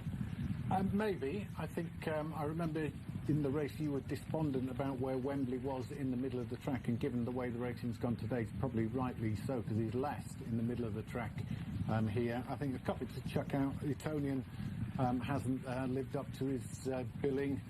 I wouldn't mind seeing the run that Chindit got just to get as well, just tucked away on the inside on the Pat Dobbs black hat. Can't get through. He's got the devious company sort of blocking his route, who's weakening. And here you still think Wembley is in the absolute wrong spot, and maybe Thunder Moon is going to come with a winning challenge. But all the time while I've been talking, the winner, St Mark's Basilica, who was due to run in France, has 2 or 3 horse swifts off the rails, so not bang against the rail by any means, has come through to win under Frankie Dettori. But Wembley has overcome. Well, and the third has run well, but Wembley was right out in the middle of the track, and based on what we've seen today, you don't want to be there. So I definitely think you can upgrade that performance. It looked an effort to upgrade his run last time, and it's very much that Group 1 form that's come to the fore, unsurprisingly, from last time. What I would say about Chindit, he didn't get a run when he wanted. I don't think he's handled the dip at all. I think he's rolled around a bit in it, and I don't think he was happy on the track either. So I think there's a couple of things at play for Chindit. He was travelling in behind. The last 2.5 furlongs of the race, where you go into and out of that dip, I really don't think he's enjoyed that at all. There's too many horses in front of him for him to make a constructive run. I think he's ended up being disappointed. Just there, the jockey sort of slightly becomes unbalanced, as though he just couldn't get a run. And I think he can strike him out. But if he was going to be a Guineas horse, you'd want to act a bit better on the track. But the horse, the winner you've got to like under Dettori. There's no one who knows his way up the Rowley Mile better than Frankie Dettori. But the horse that I think might be, he's had plenty of runs, and he's been second a few times, Wembley, but he's a seriously good horse. I think they both are. Wembley, as Martin pointed out, the only son of Galileo in the field. This horse is the son of Siuni and is a half-brother to the 2000 Guineas winner Magna Grecia. There's Frankie's Flying Dismount, riding Group 1 winners in the Coolmore colours, and both Group 1 winners this weekend at Future Champions Weekend have missed their intended engagements in France. Well, so there you go. It's worth missing it to land those races, wasn't it? Exactly. And here's St Mark's Basilica, who was, I think, going to be split up from Wembley. Wembley was always the intention here, and St Mark's Basilica was going to go to France, but it hasn't worked out like that. St Mark's Basilica has turned up here and has won, and given a big boost to that national form. Last time, St Mark's Basilica beating Wembley, beating Thunder Moon, a 1-2-3 for the Irish and for the O'Brien family. Off we go to York, where Tranchi is 9-2 for this Coral Sprint Trophy handicap, Heritage handicap over the 6. Mr. Lupton has been supported, 15-2. Ralston Scar is 9-1. Magical Spirit, 10-1. Kimran has been supported, 16s-12s. It is 12s and bigger the remainder. Recon Mission's out from 10s. It was a massive price yesterday, but over halved in price, is now just easing out a bit. Certainly one of the most likely pace angles in the race, that horse now. Okay, arriving down for a really decent competitive handicap. And in truth, Chris, the rain it hasn't been heavy, but it's been drizzling steady all day. Persistent. Yeah, it's kept on coming, hasn't it? Not in massive amounts, but it's been steady. Cut behind Yukon Glen. The ground is definitely going to suit this horse. I just worry that he's better on a flatter track, so that would be my concern for him. It's a case of picking out horses here. Number 4 I'm going to go to, who is 2 horses behind. That is Rock Eagle. Second to Trushan over 14 furlongs at Salisbury last time. He won the Old Rowley Cup here over a mile and a half at this meeting 2 years ago. He's going up by 4 furlongs in trip, and he does have Grey Shot in his pedigree. Mind you, that is an outlier in his pedigree. The rest of them are much quicker horses, but he is on a feasible mark, I reckon, if he does manage to stay the 2 mile 2 furlong trip. Right, let's drop back to number 17 there, who is over on the far side. Number 17 is Mondain, just approaching the trees there. Won over an extended 2-mile one at Ayr last time, for which he's got a £4 penalty. Unexposed at this trip, handles cut in the ground, and is an interesting contender here, albeit going back up in grade. Number 22, just approaching the trees there. That is Coltrane. He is the Melrose winner, of course, just a 3-year-old. I thought he shaped like a Zazarevich type last time. I just thought he shaped like a very well-handicapped horse. He won going away. He will get 2 miles. I hope he'll get a little bit further. He definitely handles cut. He's got a very wide draw to overcome. He's drawn in 34. Right, let's go over to the far side and pick up horse number 2, who's just passing the number 2 spot. Cleonte, that is, who was consistent at a high level last season, second in the Group 2 Doncaster Cup. However, he was well below his best the one time that we have seen him this season. Behind him, number 13, that's Rudzinski, who's been steadily improving as his mark has been steadily going up this season. Never got a run in the Old Borough Cup last time. Stays 2 mile well, handles cut. He's quite interesting. Number 7 follows. I'm afraid he's just briefly going to be behind the trees, but that is Island Brave. He likes a flat track and a long straight. He won at 2 miles at Ascot. He's just £5 higher. He's faced tougher races the last twice. This is possibly a little bit too tough for him again. Yeah, still a little bit of £4 here, and pick up some of the horses that are right in front of us as they're easy to pick up. Number 9 right there is Indianapolis. He is a consistent performer from 1.5 miles to 2 miles. He's thereabouts at his best, really, you would think, and he should possibly prefer a bit of a sounder surface. That might be something of a concern for him. Right, let's go to the far side, pick up number 26 is over on the far side there. And 26 is True Destiny, just standing behind in front of the number 4 spot. True Destiny was second behind Australis last time at Chelmsford. Does stay this trip, does handle the ground, consistent performer, but would need to find more, you would think, in this kind of company. Right, it's a busy old paddock, isn't it? So many horses in here with a chance. Number 30, top left over there, is Lever du Soleil, one of several for Gavin Cromwell in this. Didn't get the clearest of runs last time at Dundalk. That was behind King's Vow. We know this horse stays 2 mile and is one of several players in this race from the yard. Number 20 follows, and that's Linwood Gold, the grey over there for Jessica Harrington. This horse ran really well at Galway earlier in the year. He likes a strong test at 2 miles, so that you think we would be staying on over this 2 mile too. Number 17 is 2 horses behind. Well, we've discussed him, haven't we? Number 12, Coeur de Lion, is the winner at Royal Ascot earlier this season, over 2.5 miles in the Ascot Stakes. He's run twice in this race and he hasn't run very well. I'm not sure that he likes the track that much. Behind him, just being unveiled, is number 22, Coltrane, who we have discussed. Number 10 is just behind that. That's First Investment. Just a case of dotting through all of these horses now, isn't it? Number 29, with the jockey on board, that's Andrew Mullen riding Leon Cavallo, who is a decent horse on his day. He won at Haydock last time out, and that was a comfortable performance from him, building on his debut on the flat. He's well related to horses that are effective on the flat, and he will stay this trip. He is interesting, unexposed in this kind of race. Who's behind him? Number 19 behind him is Blue Laureate, immediately behind for Ian Williams, who won the big handicap of the day yesterday. Hasn't been running so well lately. It was a below-form performance at York last time out.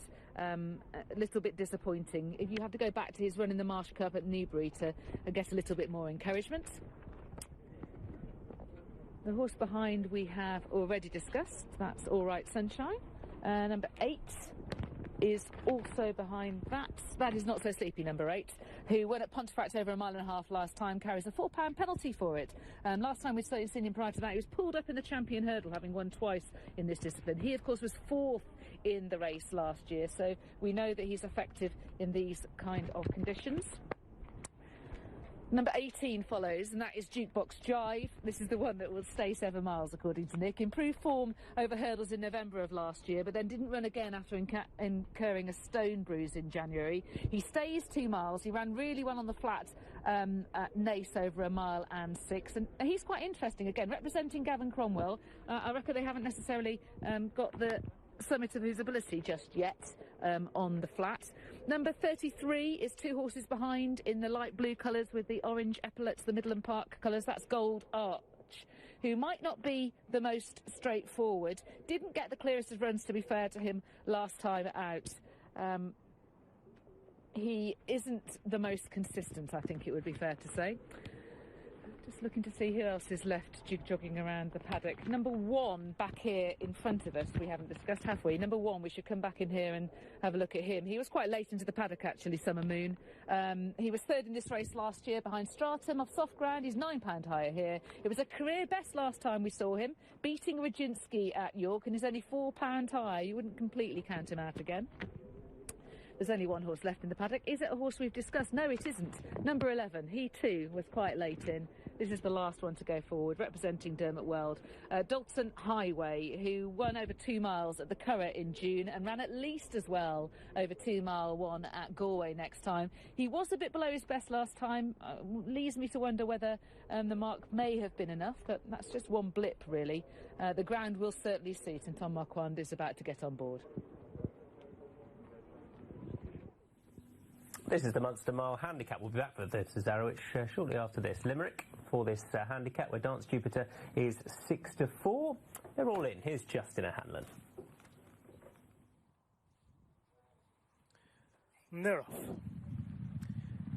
Very level break. Flaming Moon was quickest away. Quizzical, and on the inside, Nebo, the first trio to show, with High Altitude showing a close 4 with Sheer Bravado, seeking the 4-timer, who's racing in 5th ahead of In From the Cold. Dance Jupiter, Salt and Stall, and Cyrus Dallin and Joey Sheridan look on from the rear as they go through the first furlong and a half or so. And a good clip on up front as Nebo leads by about a length or so to Flaming Moon, who races in 2nd. 3rd on the outside races High Altitude with Quizzical close up behind those 4. Sheer Bravado races 5 on the inside, followed then by In From the Cold. Behind In From the Cold is Dance Jupiter, who has Salt and Stall behind it, and getting a couple of reminders at the back of the 9-runner field is Cyrus Dallin, though he is closing up to some extent, remains last of the 9 as they head towards the halfway point, and it's Nebo taking them along under Andy Slattery by a length and a half, 2 lengths to Flaming Moon, who races 2nd on the outside of Quizzical. The Black Sleeves 3rd on the inside. High Altitude is on the outside of that duo, followed a length back by Sheer Bravado. Dance Jupiter is next. Behind Dance Jupiter races In From the Cold, Salt and Stall, and Cyrus Dallin struggling a little bit at the back of the field. They pass the 3 and head down towards the straight, and the field tightening up front as Nebo leads them in with Flaming Moon and High Altitude on its outside. Sheer Bravado is on the inner next to the rail. Quizzical, Dance Jupiter makes ground behind those. Salt and Stall coming up strongly on the outside of the field as the race down inside the final furlong and a half, and Sheer Bravado on the far side now being taken on by Salt and Stall. In From the Cold and High Altitude next.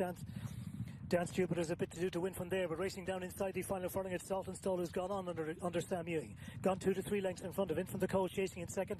Dance Jupiter getting into gear in 3rd, but surely all too late as Salt and Stall, the top weight, is out 3 to 4 in front and is going to win the Munster Mile well. Salt and Stall the winner from In From the Cold 2nd, Dance Jupiter 3rd, High Altitude 4 ahead of Quizzical, Sheer Bravado next, ahead of Flaming Moon, Nebo, and Cyrus Dallin was always last of the 9.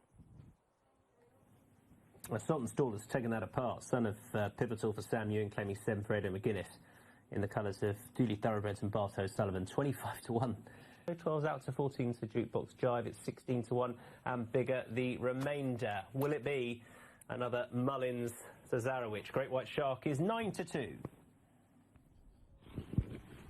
Willie Mullins is not pebble dashing the Cesarewitch in quite the way he did last year or the year before.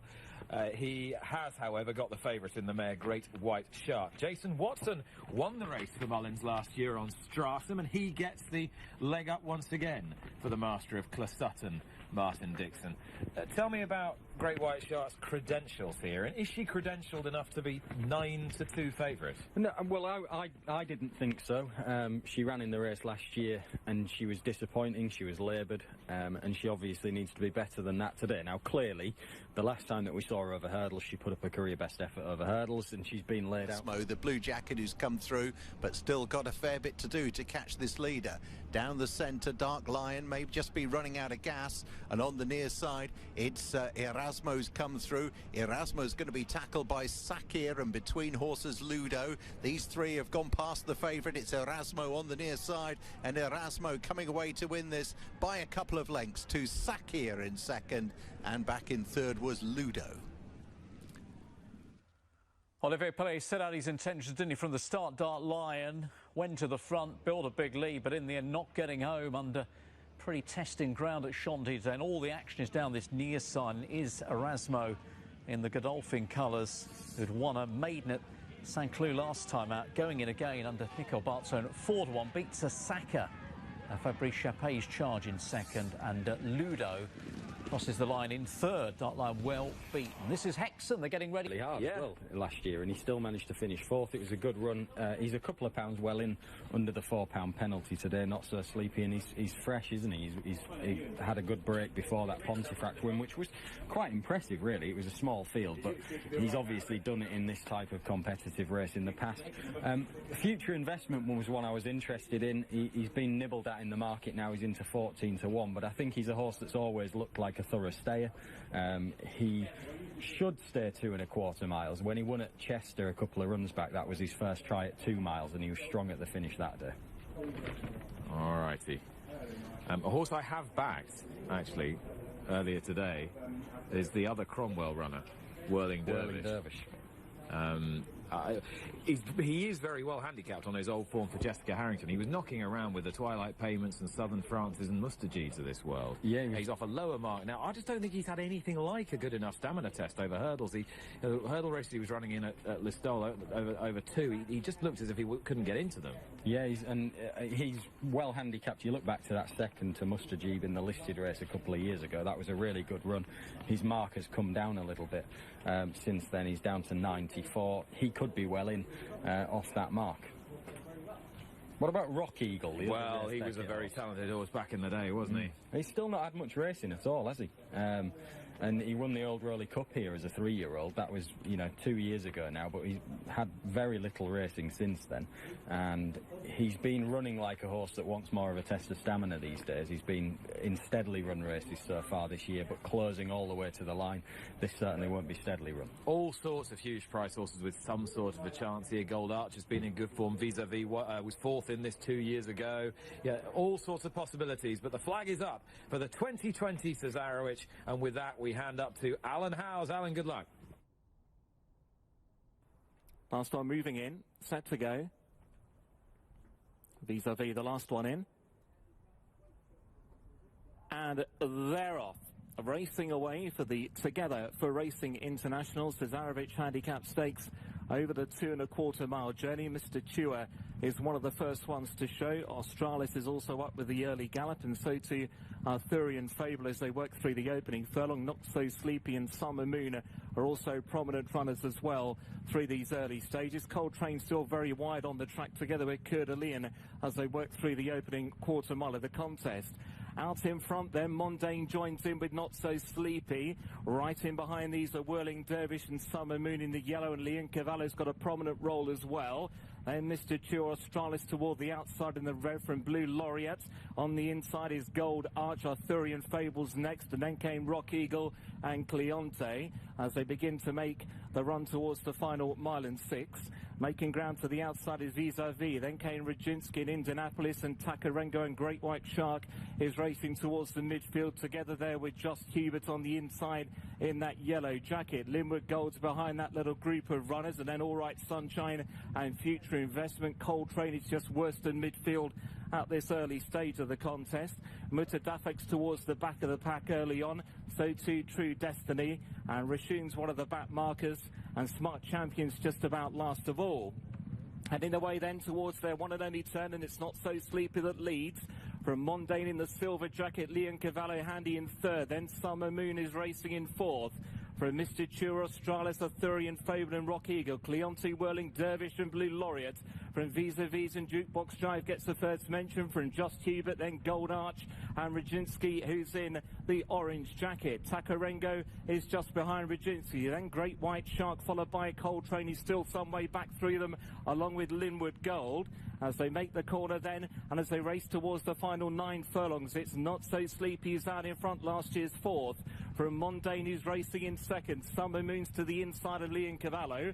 Then Mr. Tour and Australis is in the red jacket, just in advance of Whirling Dervish. Then Rock Eagle and Blue Laureate, followed by Arthurian Fable and Cleonte. Rajinski's next, and then Takarengo, Great White Shark behind those with Coltrane. Then Blue Laureate, Future Investment. All Right Sunshine still towards the inside. Diocletian, Dalton Highway amongst the back ones. The Lever de Soleil, Coeur de Lion's been hard ridden at this stage. And as they head now down towards the final 3 parts of a mile, it's Not So Sleepy who's out in front by a length over Mondain and Leon Cavallo. Then Summer Moon and Mr. Chio, followed by Australis and Whirling Dervish and Takarengo.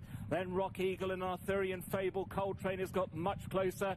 The dark blue sleeves and cap with the noseband moving up to about 8th or 9th now. They race towards the final 4 furlongs, and Not So Sleepy joined by Mondain. Then came Leon Cavallo, Mr. Chio, Whirling Dervish and Summer Moon from Takarengo. Arthurian Fable's under pressure. Then Coltrane has also been driven along now. Future Investment staying on quite nicely. And then Great White Shark is getting moving as well. Rashun is staying on from a good way back. Then Jukebox Drive and Vis-a-Vis and Joss Hubert inside the final 3 furlongs. So it's Not So Sleepy who's out in front. Pressed by Leon Cavallo and Takarengo wider out, coming right into it under John Egan. And then Summer Moon, Mondain weakens. Coltrane and Great White Shark are staying on. Then Arthurian Fable. They race now inside the final furlong and a half, and Takarengo's just about put his head in front. But here comes the mare, Great White Shark, down the outside under Jason Watson. And it's Great White Shark is now gone to the front. From Takarengo and Summer Moon, they're Not So Sleepy and Leon Cavallo. And on the climb towards the line, it'll be Great White Shark. It's Willie Mullins for a 3rd successive year in the Cesarevich. Great White Shark the winner. From Summer Moon and Takarengo and Not So Sleepy. Then Rock Eagle, Leon Cavallo, Whirling Dervish and Linwood Gold. Then Coltrane and Smart Champion.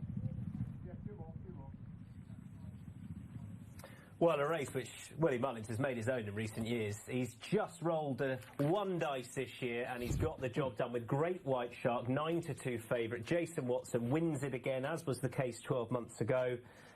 And he has won it very, very comfortably, has Jason Watson, on this Daughter of Le Havre. Great White Shark. Looks like she joined in about halfway. She was at one stage not certain to pick up, and then absolutely bolted in. And one of your naps, your nap today, Dave. Well done. Yeah, it's not. I've got the autumn double up. People don't remember the autumn double. There you go. 2 favourites. Cambridgeshire and the Cesarewitch. Yeah, favourite in both. Well, both. Nice when it happens, but that was impressive. She looked very outpaced for a while, but she's won absolutely easily in the end. She won it easy as you like, didn't she? Great White Shark in the end. We'll tie up those places for you shortly, but we need to go to York. Baradar is even money here. Elverica is 4-1, Invincibly 9-2, Ballycommon is 8-1, 16s and bigger the rest. All 9 go for this novice, and Baradar, the even money favourite. Here's Niall. Even money then. For this novice back here, just a bit of reflection on our previous race. Gulliver was Martin Hardy won the race. He got a 9-day ban, a £1,300 fine for his use of the whip on Gulliver. Yeah, watching it live didn't stand out as looking offensive, but I wasn't counting. I tend not to. Okay, Baradar is your favourite here, 11-10. Back to 7 furlongs, but I suppose in this ground. Yeah, he won on easy-ish ground first time out at Newbury, didn't he? Officially soft on that occasion. Timeform called it good to soft, but it was hard enough work. He was strong in the market, he won nicely. And that form took a boost yesterday here when Orgetrix won for Rafe Beckett out of that race. He finished in 3rd, so form has had a nice boost, stable in good form, and he's a horse that I think has still got quite a bit of improvement to come. Okay. Albricka's next in for William Haggett's been down by a head from stable companion Cloudy Dawn. Yeah, that was a very promising start. The form yet to really be tested. The only ones that have come out the race were horses that ran down the field. Daughter of Kodiak, which would make you just worry a little bit about the ground, but there's a lot of stamina down the dam side of the pedigree. The dam Villarreal stayed 2 miles well. Invincibly's got a BHA rating of 78 after 2 starts. The Thirsk and Air was runner-up on both occasions. Yeah, he's run well on both occasions. He's run to a similar level of form, I suppose, on each of his outings so far in hitting the frame. I think that was a reasonably enough race that he ran at Thirsk first time out. He, as I say, matched the form last time out. He's likely to go forward and make the running. And Carlbeck's youngsters have been progressing a bit for the racing. Ballycommon was a breeze-up horse. He was really professional, so I didn't think he'd take a step forward mentally at Thirsk, but I was really taken by the performance. Yeah, it was a good display. He sort of had the run of the race out in front. As you say, he was thoroughly professional on that occasion. The horse that he beat, Fair Mac, yeah, it was a horse that came out and won next time out at Ayr, and in doing so beat Invincibly, one of today's rivals. So he got beat in the first at Newmarket this afternoon. Yeah. Ballycommon is a half-brother to Jackamunda who absolutely loves testing ground for this stable and stays pretty well. So I think the ground conditions could be something that really suits Ballycommon, and he, for all you say, was professional and might not progress a massive amount. I think there could still be some improvement there. Yeah, no, I've not been negative about him. I know he's got a penalty, but I was really taken by the performance. I think he's the one that you'd be fairly sure, looking at him and his pedigree, you'd say there's a very good chance that he'll like the ground. A bit of sport around for Cape Horn. Son of Glen Eagles, out of a Cape Cross mare. Yeah, good pedigree. You don't usually associate Tim Easterby with first-time out 2-year-old winners, but then a lot of his 2-year-olds wouldn't have this kind of a pedigree. And we've seen with Winter Power what he can do with a 2-year-old that is bred to be a sharp 2-year-old this year. And Cape Horn isn't bred to be a sharp one, but he's starting out with a 7 firms at the back end of the season. He's by Glen Eagles, gives you encouragement for the ground, and he's a horse that makes plenty of appeal on pedigree, so you wouldn't be surprised if he showed up better than several of the debutants from the yard. Okay, the Eve Money now, and they go forward. Barradar in the stall 1, and Finsbury in stall 2, Elric in stall 3. So the fancied horses all towards the far side. Yeah, they are. Low draws, as you say, for the front 3 in the market. Ballycommon's got that penalty to give away, as does Barradar, which does make life that little bit more difficult. But in terms of standard of form that they've shown, particularly in the case of Barradar, you'd think that there's every chance that he'll be up to defying it. Okay. Right, they're filing in here. Ballycommon 15-2. We're going to stall 6 for the 3:45. 2 races left. We're going to stay in handicap at 4:20, and then we conclude with a 10 furlong handicap at 4:55. So the last couple of edges forward, we'll head back up and rejoin Stuart. Ballycommon in the emerald green silks, waiting to go into stall 6 under Paul Hannigan for the BNE partnership, and Declan Carroll as Zarina Grande slots in. So the last pair about to move in, Ballycommon, and stall 8 to be filled by Copper Queen, one of the bigger price runners, a 33-1 chance at present. Ballycommon is in, so Copper Queen will be the last for this Coral Watch Racing online for free, ebfstallions.com novice stakes. Well, they're off. 7 furlongs. Zarina Grande in the red and black, a bit slow in getting away, and Cape Horn pink cap towards the rear early. Ballycommon in the emerald green and the nose-banded Copper Queen are the leading pair through the first furlong or so, followed by Cami in a dark blue jacket, Invincibly the white silks, and Barradar the purple and white stars tucked away against the running rail. Here's Max in a pink sleeve jacket, is just behind the midfield cluster, followed by Elvrika in the claret and blue, and Cape Horn disputing last place with Zarina Grande.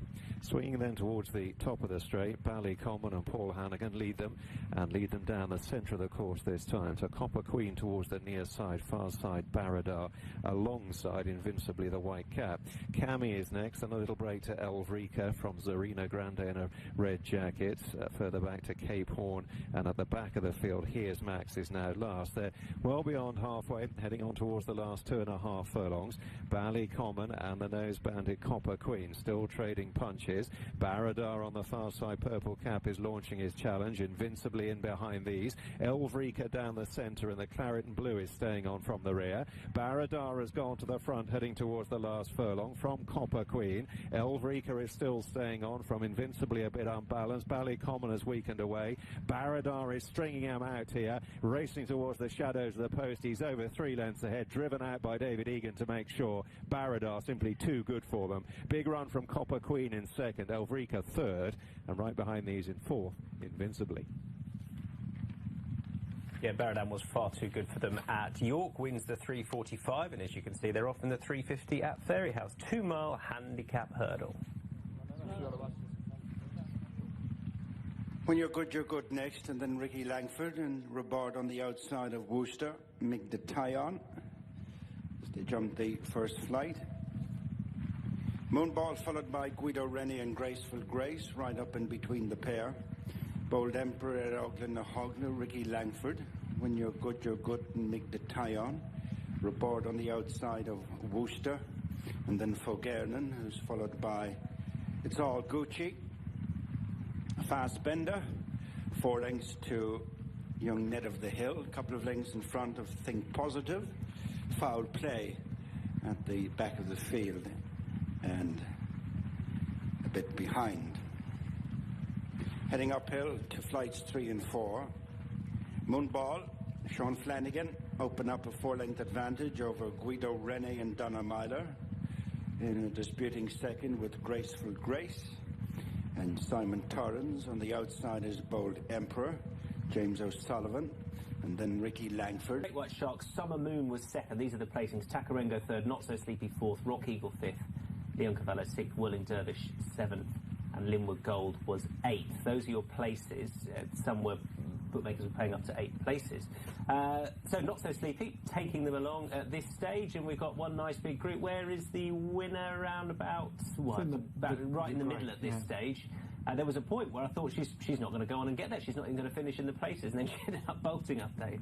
Yeah, I thought it was about 3 out that we both thought she was outpaced, and then the next minute Jason Watson switches her to the outside, and she just moves through the field and ends up winning easy. I think Not So Sleepy is a real force. I just really didn't think he was going to go as freely and enthusiastically over 2 mile 2 furlongs of the Starrett. I fully expected him to cave in about 6 furlongs out. Obviously he didn't last year and he hasn't this, but I think this could be a horse to be with over jumps. I don't suppose he'll have that many runs, but it might not end up a total outsider for the champion hurdle. I just think it was a very good effort. And equally, well, he was fourth last year off £6 lower.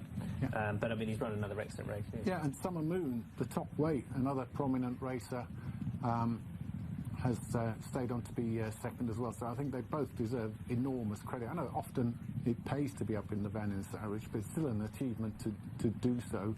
Here, Great White Shark. Yeah, you're travelling okay, but you've got 15 horses in front of you, so you could hardly be confident. And I think we're getting close to the point where Coltrane makes its move on the outside with the is it the black sleeves Coltrane? Yeah, Coltrane shaped with a good deal of promise in the Mariscossi colours. I thought that was the one that made the decisive move. Maybe he went too early. Maybe he's just not in the same form as he has been. He's had a terrific season, but I certainly think that was a good effort. I thought Leon Cavallo was going with a good deal of promise at this stage. Leon Cavallo, who eventually has to settle for 6th, but did make a move here under Andrew Mullen to really... Just here, you think Great White Shark, this is getting tough for her now. Oh, yeah. And then the camera angle is going to switch shortly, and she's on the outside and just going past them all as if they're standing still. Yeah. This was the point where Leon Cavallo comes cantering into it. Not So Sleepy still going well at this stage. And Jason Watson's having to ask his mare questions here, but what he does get is a nice clear run at things. And she's out of shot here, and you think, goodness, which way is she going? And then all of a sudden, oh, no, she's going to be fine.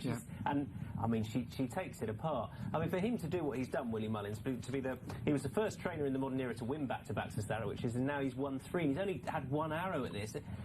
you get the impression that all Connections went into this with a huge amount of confidence. Well, they did. It was 9-1 this morning as well. It's one of the 9-2 favourites, so they've backed up their confidence with hard cash. And at this point, this is where Jason Watson is full of confidence, and it's a push-button job. She extends away very, very nicely to win his second Cesarewitch in a row. The winning rider, Jason Watson, with Nick Luck. You're live with us back here at Newmarket, and Jason is watching the closing stages again of the Cesarewitch, and if you just pick it up here with 100 yards to go, it only tells, it doesn't even tell half the story, Jason, does it? But she's got bottomless stamina by the looks of it. Yeah, she has. Look, obviously she's from a very powerful stable over in Ireland, and you know, they always come, you know, when you ride for Willie, they always come well prepared, and in conditions like they were today, it suited her down to the ground, and yeah, she's just been very tough and outstayed him. So what was your game plan when you went out? What were you thinking before the race? You know, speaking to Willie beforehand, and Paul Townend, who's had quite a bit to do with her, and you know, knows her inside out, both said to me, you know, just get your position kind of in midfield. She loves travelling in amongst them, she loves passing horses, and just keep filling her up, similar to last year, and you know, when we won with Stratum, so tried to replicate that as best as we could. But you know, she really finished off the race well, and you know, won it with ease, to be honest. Now, she looks incredibly genuine. Did she give you that sort of a feel? Was she a straightforward ride? Oh, yeah, lovely ride, you know. Very, very, very, you know, what every jockey wants, really. Very professional, and like you said, she very genuine, head down, just ate up the ground. So. And at what point in the race did you think, yeah, now I've got you rolling? Kind of about 3.5 out, I think. You know, we started to come under pressure a bit earlier than that, but I was lucky that the horses on my outside challenged, you know, kind of 4 furlongs out, which gave me a chance to get out and get her rolling. And you know, once that happened and she found her stride, I was just a matter of time until we got to them. And you know, it was a long way from home. Kind of 3 out, I realised that we were closing quite quick, and yeah, she's done it very, very easily. Now, Willie Mullins ran a ton of horses in this race last year and the year before, and you got on the winner last year in Stratum. He's only run 1 this time, and you've got the call-up. That's some testament to the regard he holds you in. Either that or he's just superstitious. Well, I think, you know, I'm a lucky boy, and, you know, Willie's such a great guy. He's not just a brilliant trainer, but he's a great guy, and, you know, credit to the owners as well. You know, it's a big decision, and you know, a lot of pressure on the trainer, I think, when they ask a young jockey to step up, and I'm just very grateful for the Connections for giving me the chance. And when you look at this season in the round, how happy are you? Yeah, look, it's been a challenging year, and you know, there's been ups and downs, and I think it's been difficult for everyone. You know, I'm one of the fortunate ones.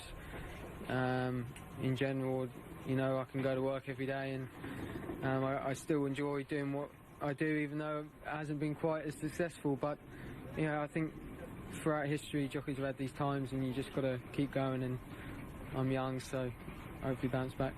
Still happy, still confident, enjoying it. Yeah, 100%. You know, I'm lucky I have a great support network, and obviously my boss Roger Charlton and his owners have been, you know, great supporters of mine, and we have some nice horses to look forward to next year. And you know, kind of, it's what keeps you going and what makes you love it so much.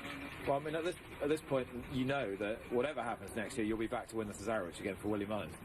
Hope so. Try and complete the treble, yeah. Well done, Jason. Cheers, thanks. Cheers. Thanks. Yeah, you'll have to try and be the furlongs. It's soft ground, as we know. Milisle is 11-4, looking for another success over this course and distance off the back of that win just over a year ago. Made in India is 3-1. Breathtaking Look is 11-2. Magical Journey is 7-1. Jovial is 8-1, and it's 18-1 and bigger the rest. 12 of them go. There is Magical Journey on the way down is 7-1 shot, but Milisle heads the betting is 11-4. Here's Nick.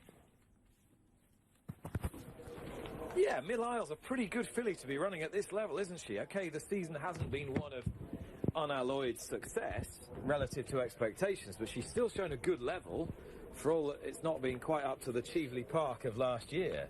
But she gets in here, she's only having to concede £4 to both of these, and I can't see any reason why she shouldn't run well. The doubt is whether she'd be quite as effective on this. I think it's quite unusual ground today. Shane Foley, I spoke to him after he rode Cadillac. He said he hated the ground. What do you think? 11-4. Is that not quite a big prize? It could be, couldn't it? I mean, she was a very easy winner of that Group 3 at Naas back in July. Disappointing last time that we saw her, but she's had a couple of months off since to put things straight, hopefully. And we know that she's very effective here on the track after last year's Cheveley Park win. And she's a bit unusual for a sprinter, really, isn't she? Because she has produced her best efforts over 6 furlongs and won a couple of times over 5 furlongs, but she doesn't have that sort of obvious speed through the early part of a race. She takes a little bit of winding up and then comes with a charge late on, but a stiff finish suits her, and I actually think the slower ground might suit her quite well, Nick, because over this trip she's a strong stayer, really, over 6 furlongs, and there's just going to be that extra little accent on stamina, and the key could be whether she gets the gaps to open up, because obviously they've been racing against this rail on the straight course. She's drawn hard up against it in 15. She's probably not going to jump out and go immediately forward with the front runners, so she might just need the gaps to open for her as she is trying to find her have full stride. Okay. She's actually in the Champions Sprint still next weekend at Ascot. Yeah, well, may as well. I mean, everything's in that, aren't they? Most are. Made in India, the second favourite, comes here on the back of she's having a very good season. She hasn't won yet this year, but she's produced some really good runs in the frame, including when 4th in the Flying 5 on her most recent start. She's a little bit the opposite to Mill Isle in that she's very quick, and yes, she's won over 6 furlongs, but she's effective at 5 as well.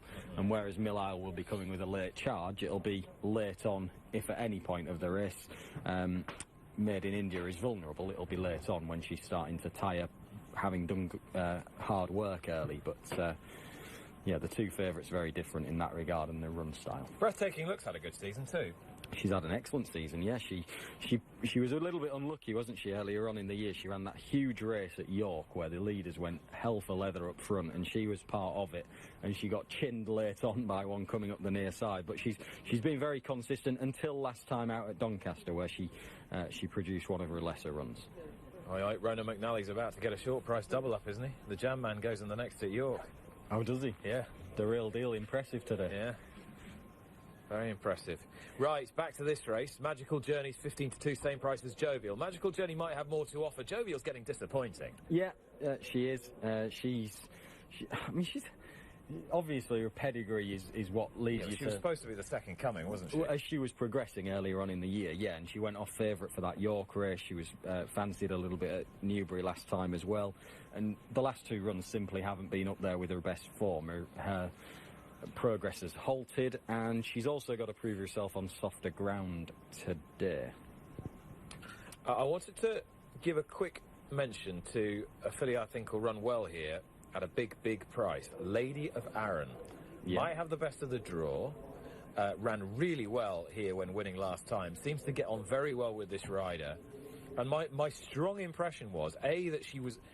Look how well she still looks. She looks magnificent, this filly. Yeah, she's thriving, isn't she? She really is. And I just think that she's one of these... Lydia and I were discussing it a couple of weeks ago. She's the sort who's going to run better in a better race, because she's going to get the pace that she needs to run. Yeah, she needs a pace. She's a strong traveller. She needs a pace, and she will... I agree with you, actually. I think she'll run well. I suspect she's not going to be quite up to She's probably winning, not quite good enough, is she? But I think she'll run above her price. Yeah, at some point in time, I could see her getting some black type. Yeah. Definitely, it might well be today. She's in form. She handles the track, and the stronger the pace that they go, the better her chance. Really, just a thought. Yeah. Okay. Have you had a bet? No, I haven't. Okay. Right. This is the Boadicea Stakes, Mill Isle, 9-4, to revive memories of that Cheveley Park Stakes victory of last year. Last one coming forward. Here's Alan. Congas moving in to complete the lineup. All in. And they're off for the Dubai British EBF Bodicea Stakes. Listed price here for the fillies and mares over the 6 furlongs. Made in India is just about the first one to show in the journey. From Jovial, the pink cap, the black jacket riding behind is Mill Isle. Conga isn't too far away from the gallop, with Lady of Arran and Magical Journey, and then came May Gold and Dancing in the Street. There's 4 horses more towards the centre, being led by Breathtaking Look, ahead of Sunday Star and Celtic Beauty, and with those is Juiska.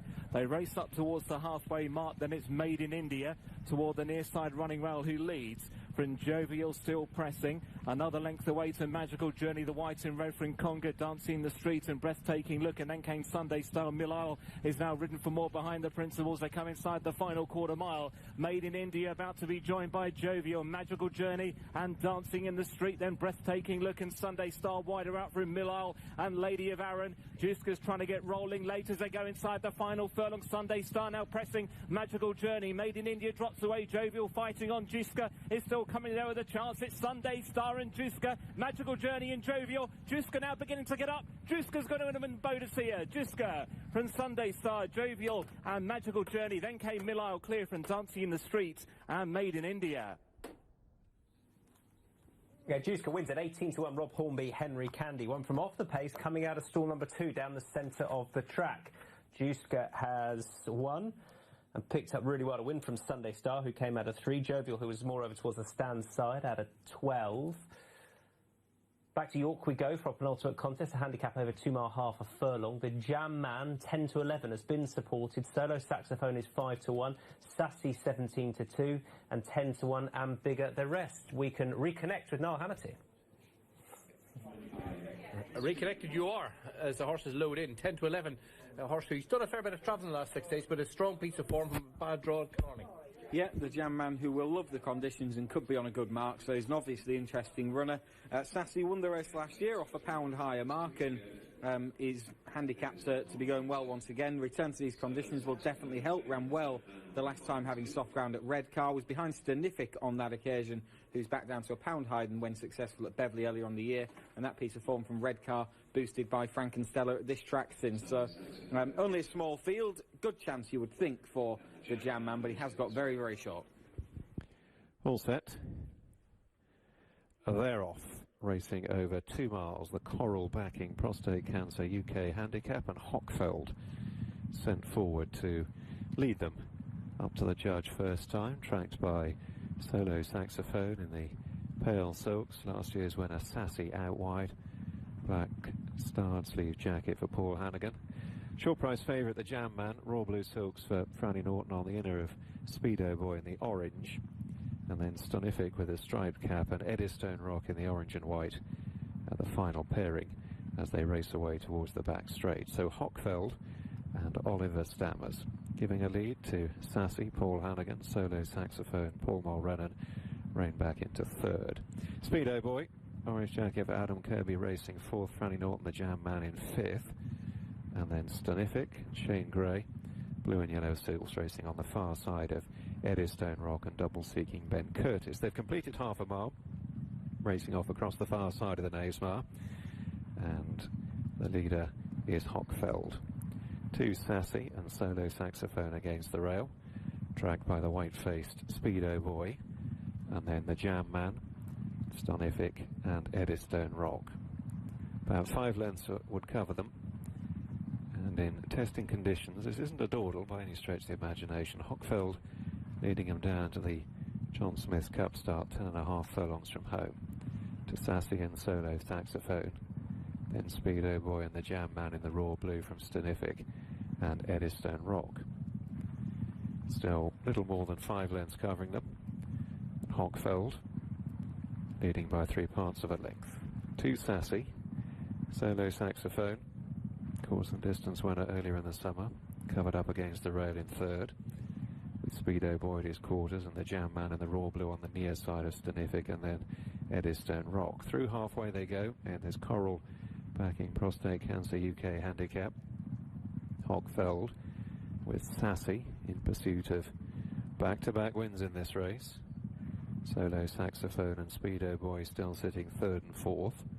Then the Jam Man, Stonific and Eddystone Rock. So very little change in the order. They're beginning the swing for home with 3/4 of a mile to travel. Hockfeld and Sassy pushing the pace along here to Solo Saxophone and Speedo Boy with the Jam Man slipstreaming, and then Eddystone Rock in the orange and white on the inner of Stanific, passing the 5, Hockfeld, by a half length only to Sassy. Solo Saxophone on the inner of Speedo Boy. Now where do they want to come this time on straightening? A variance of opinion all afternoon, and they're tending to drift towards the centre, tracking near side of it. Sassy trying to put it up to Hockfeld. Solo Saxophone on the far side. The Jam Man now beginning to thread his way through under Franny Norton in the raw blue. Speedo Boy being shaken along orange jacket. Stanific in the blue and yellow still weighted with, and likewise Eddystone Rock in the orange and white. They've got just over 2.5 furlongs to go, and the Jam Man has moved through to challenge Solo Saxophone. They've headed Hockfeld. Sassy backs out of it, and then Speedo Boy. Solo Saxophone has committed for home, is just beginning to shift off a true line. The Jam Man straight and true down the centre. These two have drawn away. It's Solo Saxophone in front, passing the furlong from the Jam Man with stamina in abundance, beginning to wear away at the deficit. Solo Saxophone, the Jam Man is inching closer. The line is coming. The Jam Man and Solo Saxophone, that's very close. Tough to line up. Leave it to the judge. Hockfeld in third, then Speedo Boy and Stanific. Well, it was hold your breath stuff if you were on the Jam Man, but he has eventually got there to win, and a quick fire across the card. Ronan McNally double goes in with the Jam Man and the real deal in those colours, winning. Franny Norton on board the Jam Man. Solo Saxophone had to settle for second in the end. The Jam Man needed every yard of the trip to get there, but get there he did, over towards the centre. Interesting move from Paul Mulrennan, who came up the stand side yesterday, but went far side on Solo Saxophone. It looked a good move as well at one stage, but ultimately the Jam Man, Epic Hero, and double figures the rest. Let's join Nick Luck and team at Newmarket for the final race. Good evening, Rishi Prasad. Lovely to hear your voice. Highest ground is 9-4 here. Darrain 6-1. They're two high-profile horses in their light careers so far, because they're with big stables and they've had big reputations, and they've got good form too. A Highest Ground was outpointed in the rescheduled Dante as Sheen Murphy blamed himself, but Thunderous is a good horse. Had the break. Ryan Moore's on today. He looks fantastic. He does, yeah. I think dropping back a furlong in trip could be a plus as well. He's a strong travelling horse. He travelled best through the Dante and then got probably outsteered or outpointed late on by Thunderous, but still a very inexperienced horse at that point. It was only his third career start. He's still a really exciting colt for next season in particular, and this is just another stepping stone along the way. But yeah, fine-looking individual, strong form, as you say, and I think he's a very likely winner of this race. Given the trainer's previous MO with other horses, we oughtn't to be deterred that that John Gosner's put a blinker on Darrain, because he's done it before, notably with Cracksman, and you'll remember in Dubai the semi-blinker on Jack Hobbs, and he just maybe feels that Darrain's a horse who needs a bit more application. I'd share that view. He still looked, at least at best, very green in the Great Voltigeur last time behind Pile Driver. Prior to that, he was improving nicely. He probably actually didn't need to improve to win on his second start, but he was a horse of plenty of promise on his debut, and obviously he's got the pedigree, hasn't he? Dropping trip, slower ground for Darrain today, so there's a couple of factors that are unknowns with him. And Lucander is in terrifically good form, but this is another leap up for him, I think. It is, and I think actually he might do better over 1.5 miles, particularly in this kind of grade. It was a big run in the Cambridgeshire. Another horse that's been progressing well through the handicap ranks is Pallavicino, who has won 4 times already this year. He's just kept on getting better. He's very genuine. Epic Hero didn't run very well last time, but had run very well prior to that on his comeback from a long absence. I wonder if he bounced last time. I don't think the race was run to suit at all. It was just too steadily run for him, I think.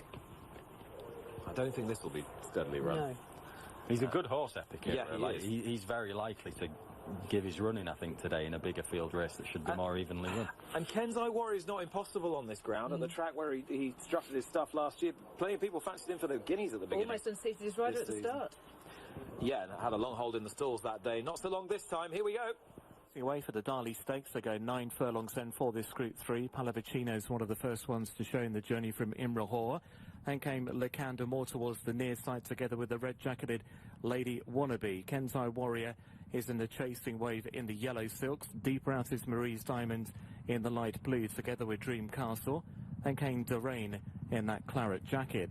Posted further back through them, along with Epic Hero. Highest ground is a nudged along back marker at this stage as they continue up the middle of the course. It's Pallavicino. He went to post early, coming home 2.5 lengths in front at the moment. At this stage over Imrahor in second place with about 5 furlongs just over to go. Then Kensai Warrior, Litigator, Dream Castle the next way from Lacandra and Lady Wannabe, Marie's Diamond. And then came Durain and Epic Hero still towards the back of the field with highest ground. It hasn't really been travelling as yet. It's Pallavicino who shows out in front under Martin Dwyer as they head towards the final half a mile. From Imrahor in second and Dream Castle in third. Then Marie's Diamond and the shaken up Kensai Warrior. Litigators behind that one. Then came Lacandra more towards the near side from Lady Wannabe as they race inside the final 3. Out with the lead then Pallavicino. Dream Castle joins in. Imrahor's between those. Then Marie's Diamonds and Kensai Warrior followed by Lacandra and Durain then posted. They're racing inside the final quarter mile and Dream Castle of Jim Crowley has set go on this one and powers on by 3 lengths to Pallavicino. Lady Wannabe's playing catch up towards the near side. Epic Hero staying on from a good way back. Then Marie's Diamond. Lady Wannabe now looking to join issue with Dream Castle. Lady Wannabe on terms now with Dream Castle. Then came Epic Hero as they race inside the final half and Lady Wannabe under Jamie Spencer will get up and win the Darley Stakes. It's Lady Wannabe from Dream Castle. Epic Hero third, then Marie's Diamond, Litigator and posted clear from Durain. She won in pretty testing ground last time out in Ireland. Lady Wannabe has won again. 28-1 for Jamie Spencer and Fozzie Stack. She takes the Darley Stakes, beats Dream Castle, who treaded very short in running when he picked it up under Jim Crowley. And Epic Hero didn't get the cleanest of runs late on, a fair third. We're heading to York for this mile and a quarter handicap. For which Valerian Steel is the 3-1 favourite, the unbeaten Valerian Steel. Baryshnikov is 11-2 from 15-2.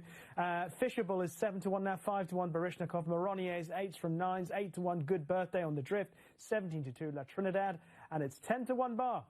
Let's join Chris and Niall. Before then, this horse making us go here for a mark of 89 in a handicap. It's hard for a handicapper to gauge. Obviously that race at Beverley was a light contest. What did you think of his opening, Mark? I think it's one that he'll prove better than. He's got a good pedigree. Most of the family handle deep ground, including his full brother, and I think that he's a horse that might just improve for a more strongly run race as well, Niall, because a steadily run affair at Beverley last time out probably didn't see him to maximum effect. Before that, Newcastle had won his debut, beating Wise Glory, who has gone on to success since, and he's got some fairly good form in the book. So I think he's on a fair enough mark of 89, stable in good form. And as I say, I think a strongly run race, or a more strongly run race than what he's been in previously, will suit him. And he should get a decent tempo to him with the likes of Music Seeker, Poet's Dawn, Finoa, all in the lineup, all horses that have made the running previously. Melrose is a messy race this year. Was Fisherbull a non-stare back at this trip, sorry? I don't know whether it was stamina that beat him in the Melrose. It may have just been something else, may have been a miss on the day, but I think the drop back in distance either way is a positive for him. The ground should be fine judged on his pedigree. His 2 wins came at Ripon, and on both occasions he beat Scottish Summit, who's gone on to win since and has had a good season himself. Tongue Tie goes on for the first time. Dropping Trip is a plus. I could see him running well. Good Birthday, £10 lower than when he started the season. Yeah, and he's, £7 lower than his last winning mark, and he's spent all season in better races. Latest run was 8th in the Cambridgeshire, and he wasn't helped by the draw on that occasion. More out towards the centre of the track, but both that day and at Newbury the time before, he does look a little bit awkward. Okay, what else have we mentioned? Baryshnikov has won its last 2 starts. Took a long while to get his head in front, but he's done nothing wrong the last twice. He's onto a softer surface today, but he does have some form with some give in the ground. Nothing quite as testing as this. He's thriving at the moment and very, very strong in the betting. Okay, last couple edge forward. Looks like it's raining around the mile 5 start. As the last couple edge forward, with our thanks, let's get up and rejoin Stuart. Cheers, Niall. Yeah, Mandarin walking in. 3 more left to load. Good Birthday moves in. Last couple to go for Noah and Poet's Dawn. just about set. The finale on the Knavesmire. They're off over the extended mile and a quarter, the Emma Newton and Pete Lane Memorial Handicap. Poets Dawn towards the end with the yellow sleeves away well. So too Music Seeker in a blue and yellow jacket invariably forces the pace. Meanwhile, at the other end of the field, Valyrian Steel is one of those dropped out. Red and white colours, striped cap against the rail. Very similar colours to La Trinidad, who's also in the back third of the field. Sucellus, the early back marker, Society Red just in front of him. And Fenoa has moved through to lead the field at the end of a quarter of a mile. Two Music Seeker, Mandarin with a black cap going handy. Then War Defender, the purple sleeves to Poet's Dawn, being tracked through by Cardano in a pale jacket, and top weight Moronier, the green cap against the running rail. White-faced Baryshnikov is out wide of Good Birthday in the blue and white. Then Fisherable, the red cap, followed by Society Red. Valyrian Steel racing with two behind. La Trinidad is one of them, and Sucellus at the back of the field. So they pass through the halfway point, begin the swing back towards home. It's Fenoa. Demander in a close second on the outer. Music Seeker, the rail, is in third. Then War Defender sitting fourth just ahead of Poet's Dawn in a yellow sleeve jacket. Cardano in the pale blue racing in mid-division ahead of Baryshnikov. And then Good Birthday. Moronier closer to the rail as they straighten for the last half mile. Valyrian Steel and Society Red still well back as Fisherable begins to make a bit of headway towards the far side in a red and white jacket.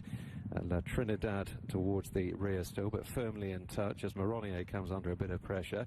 Sucellus is last of all, and they're moving on down inside the last 3 furlongs. Music Seeker in the blue and yellow, with Fisherable, the red cap, now coming to have a crack at the lead. Then Valyrian Steel towards the right, staying on the red and white jacket. In behind these, Moronier with the green cap is being driven to try and close. Then Baryshnikov as they run on towards the last furlong and a half. Music Seeker, Fisherable. Moronier on the near side under strong pressure but responding. Valyrian Steel on the far side, then Baryshnikov deep inside the final furlong they come. Moronier on the near side of Fisherable. These two moving on together, and as they race for the shadows of the post in the setting sun, it's Moronier who comes home in front from Fisherable. Music Seeker, Valyrian Steel in fourth, and they were a little way clear of Baryshnikov, La Trinidad and Fenoa. Moronier relishing the conditions and back up to a mile and a quarter, wins the final race at York, beats Fisherable with Music Seeker back in third.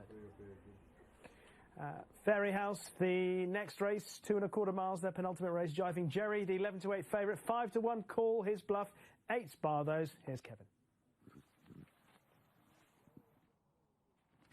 Yes, mate, thanks, Rishi. Jiving Jerry. This doesn't look the strongest of races, but he was no match for Luna Star. Paul Flynn's won convincingly the last day in Gorham Park. £7 higher than winning at Killarney.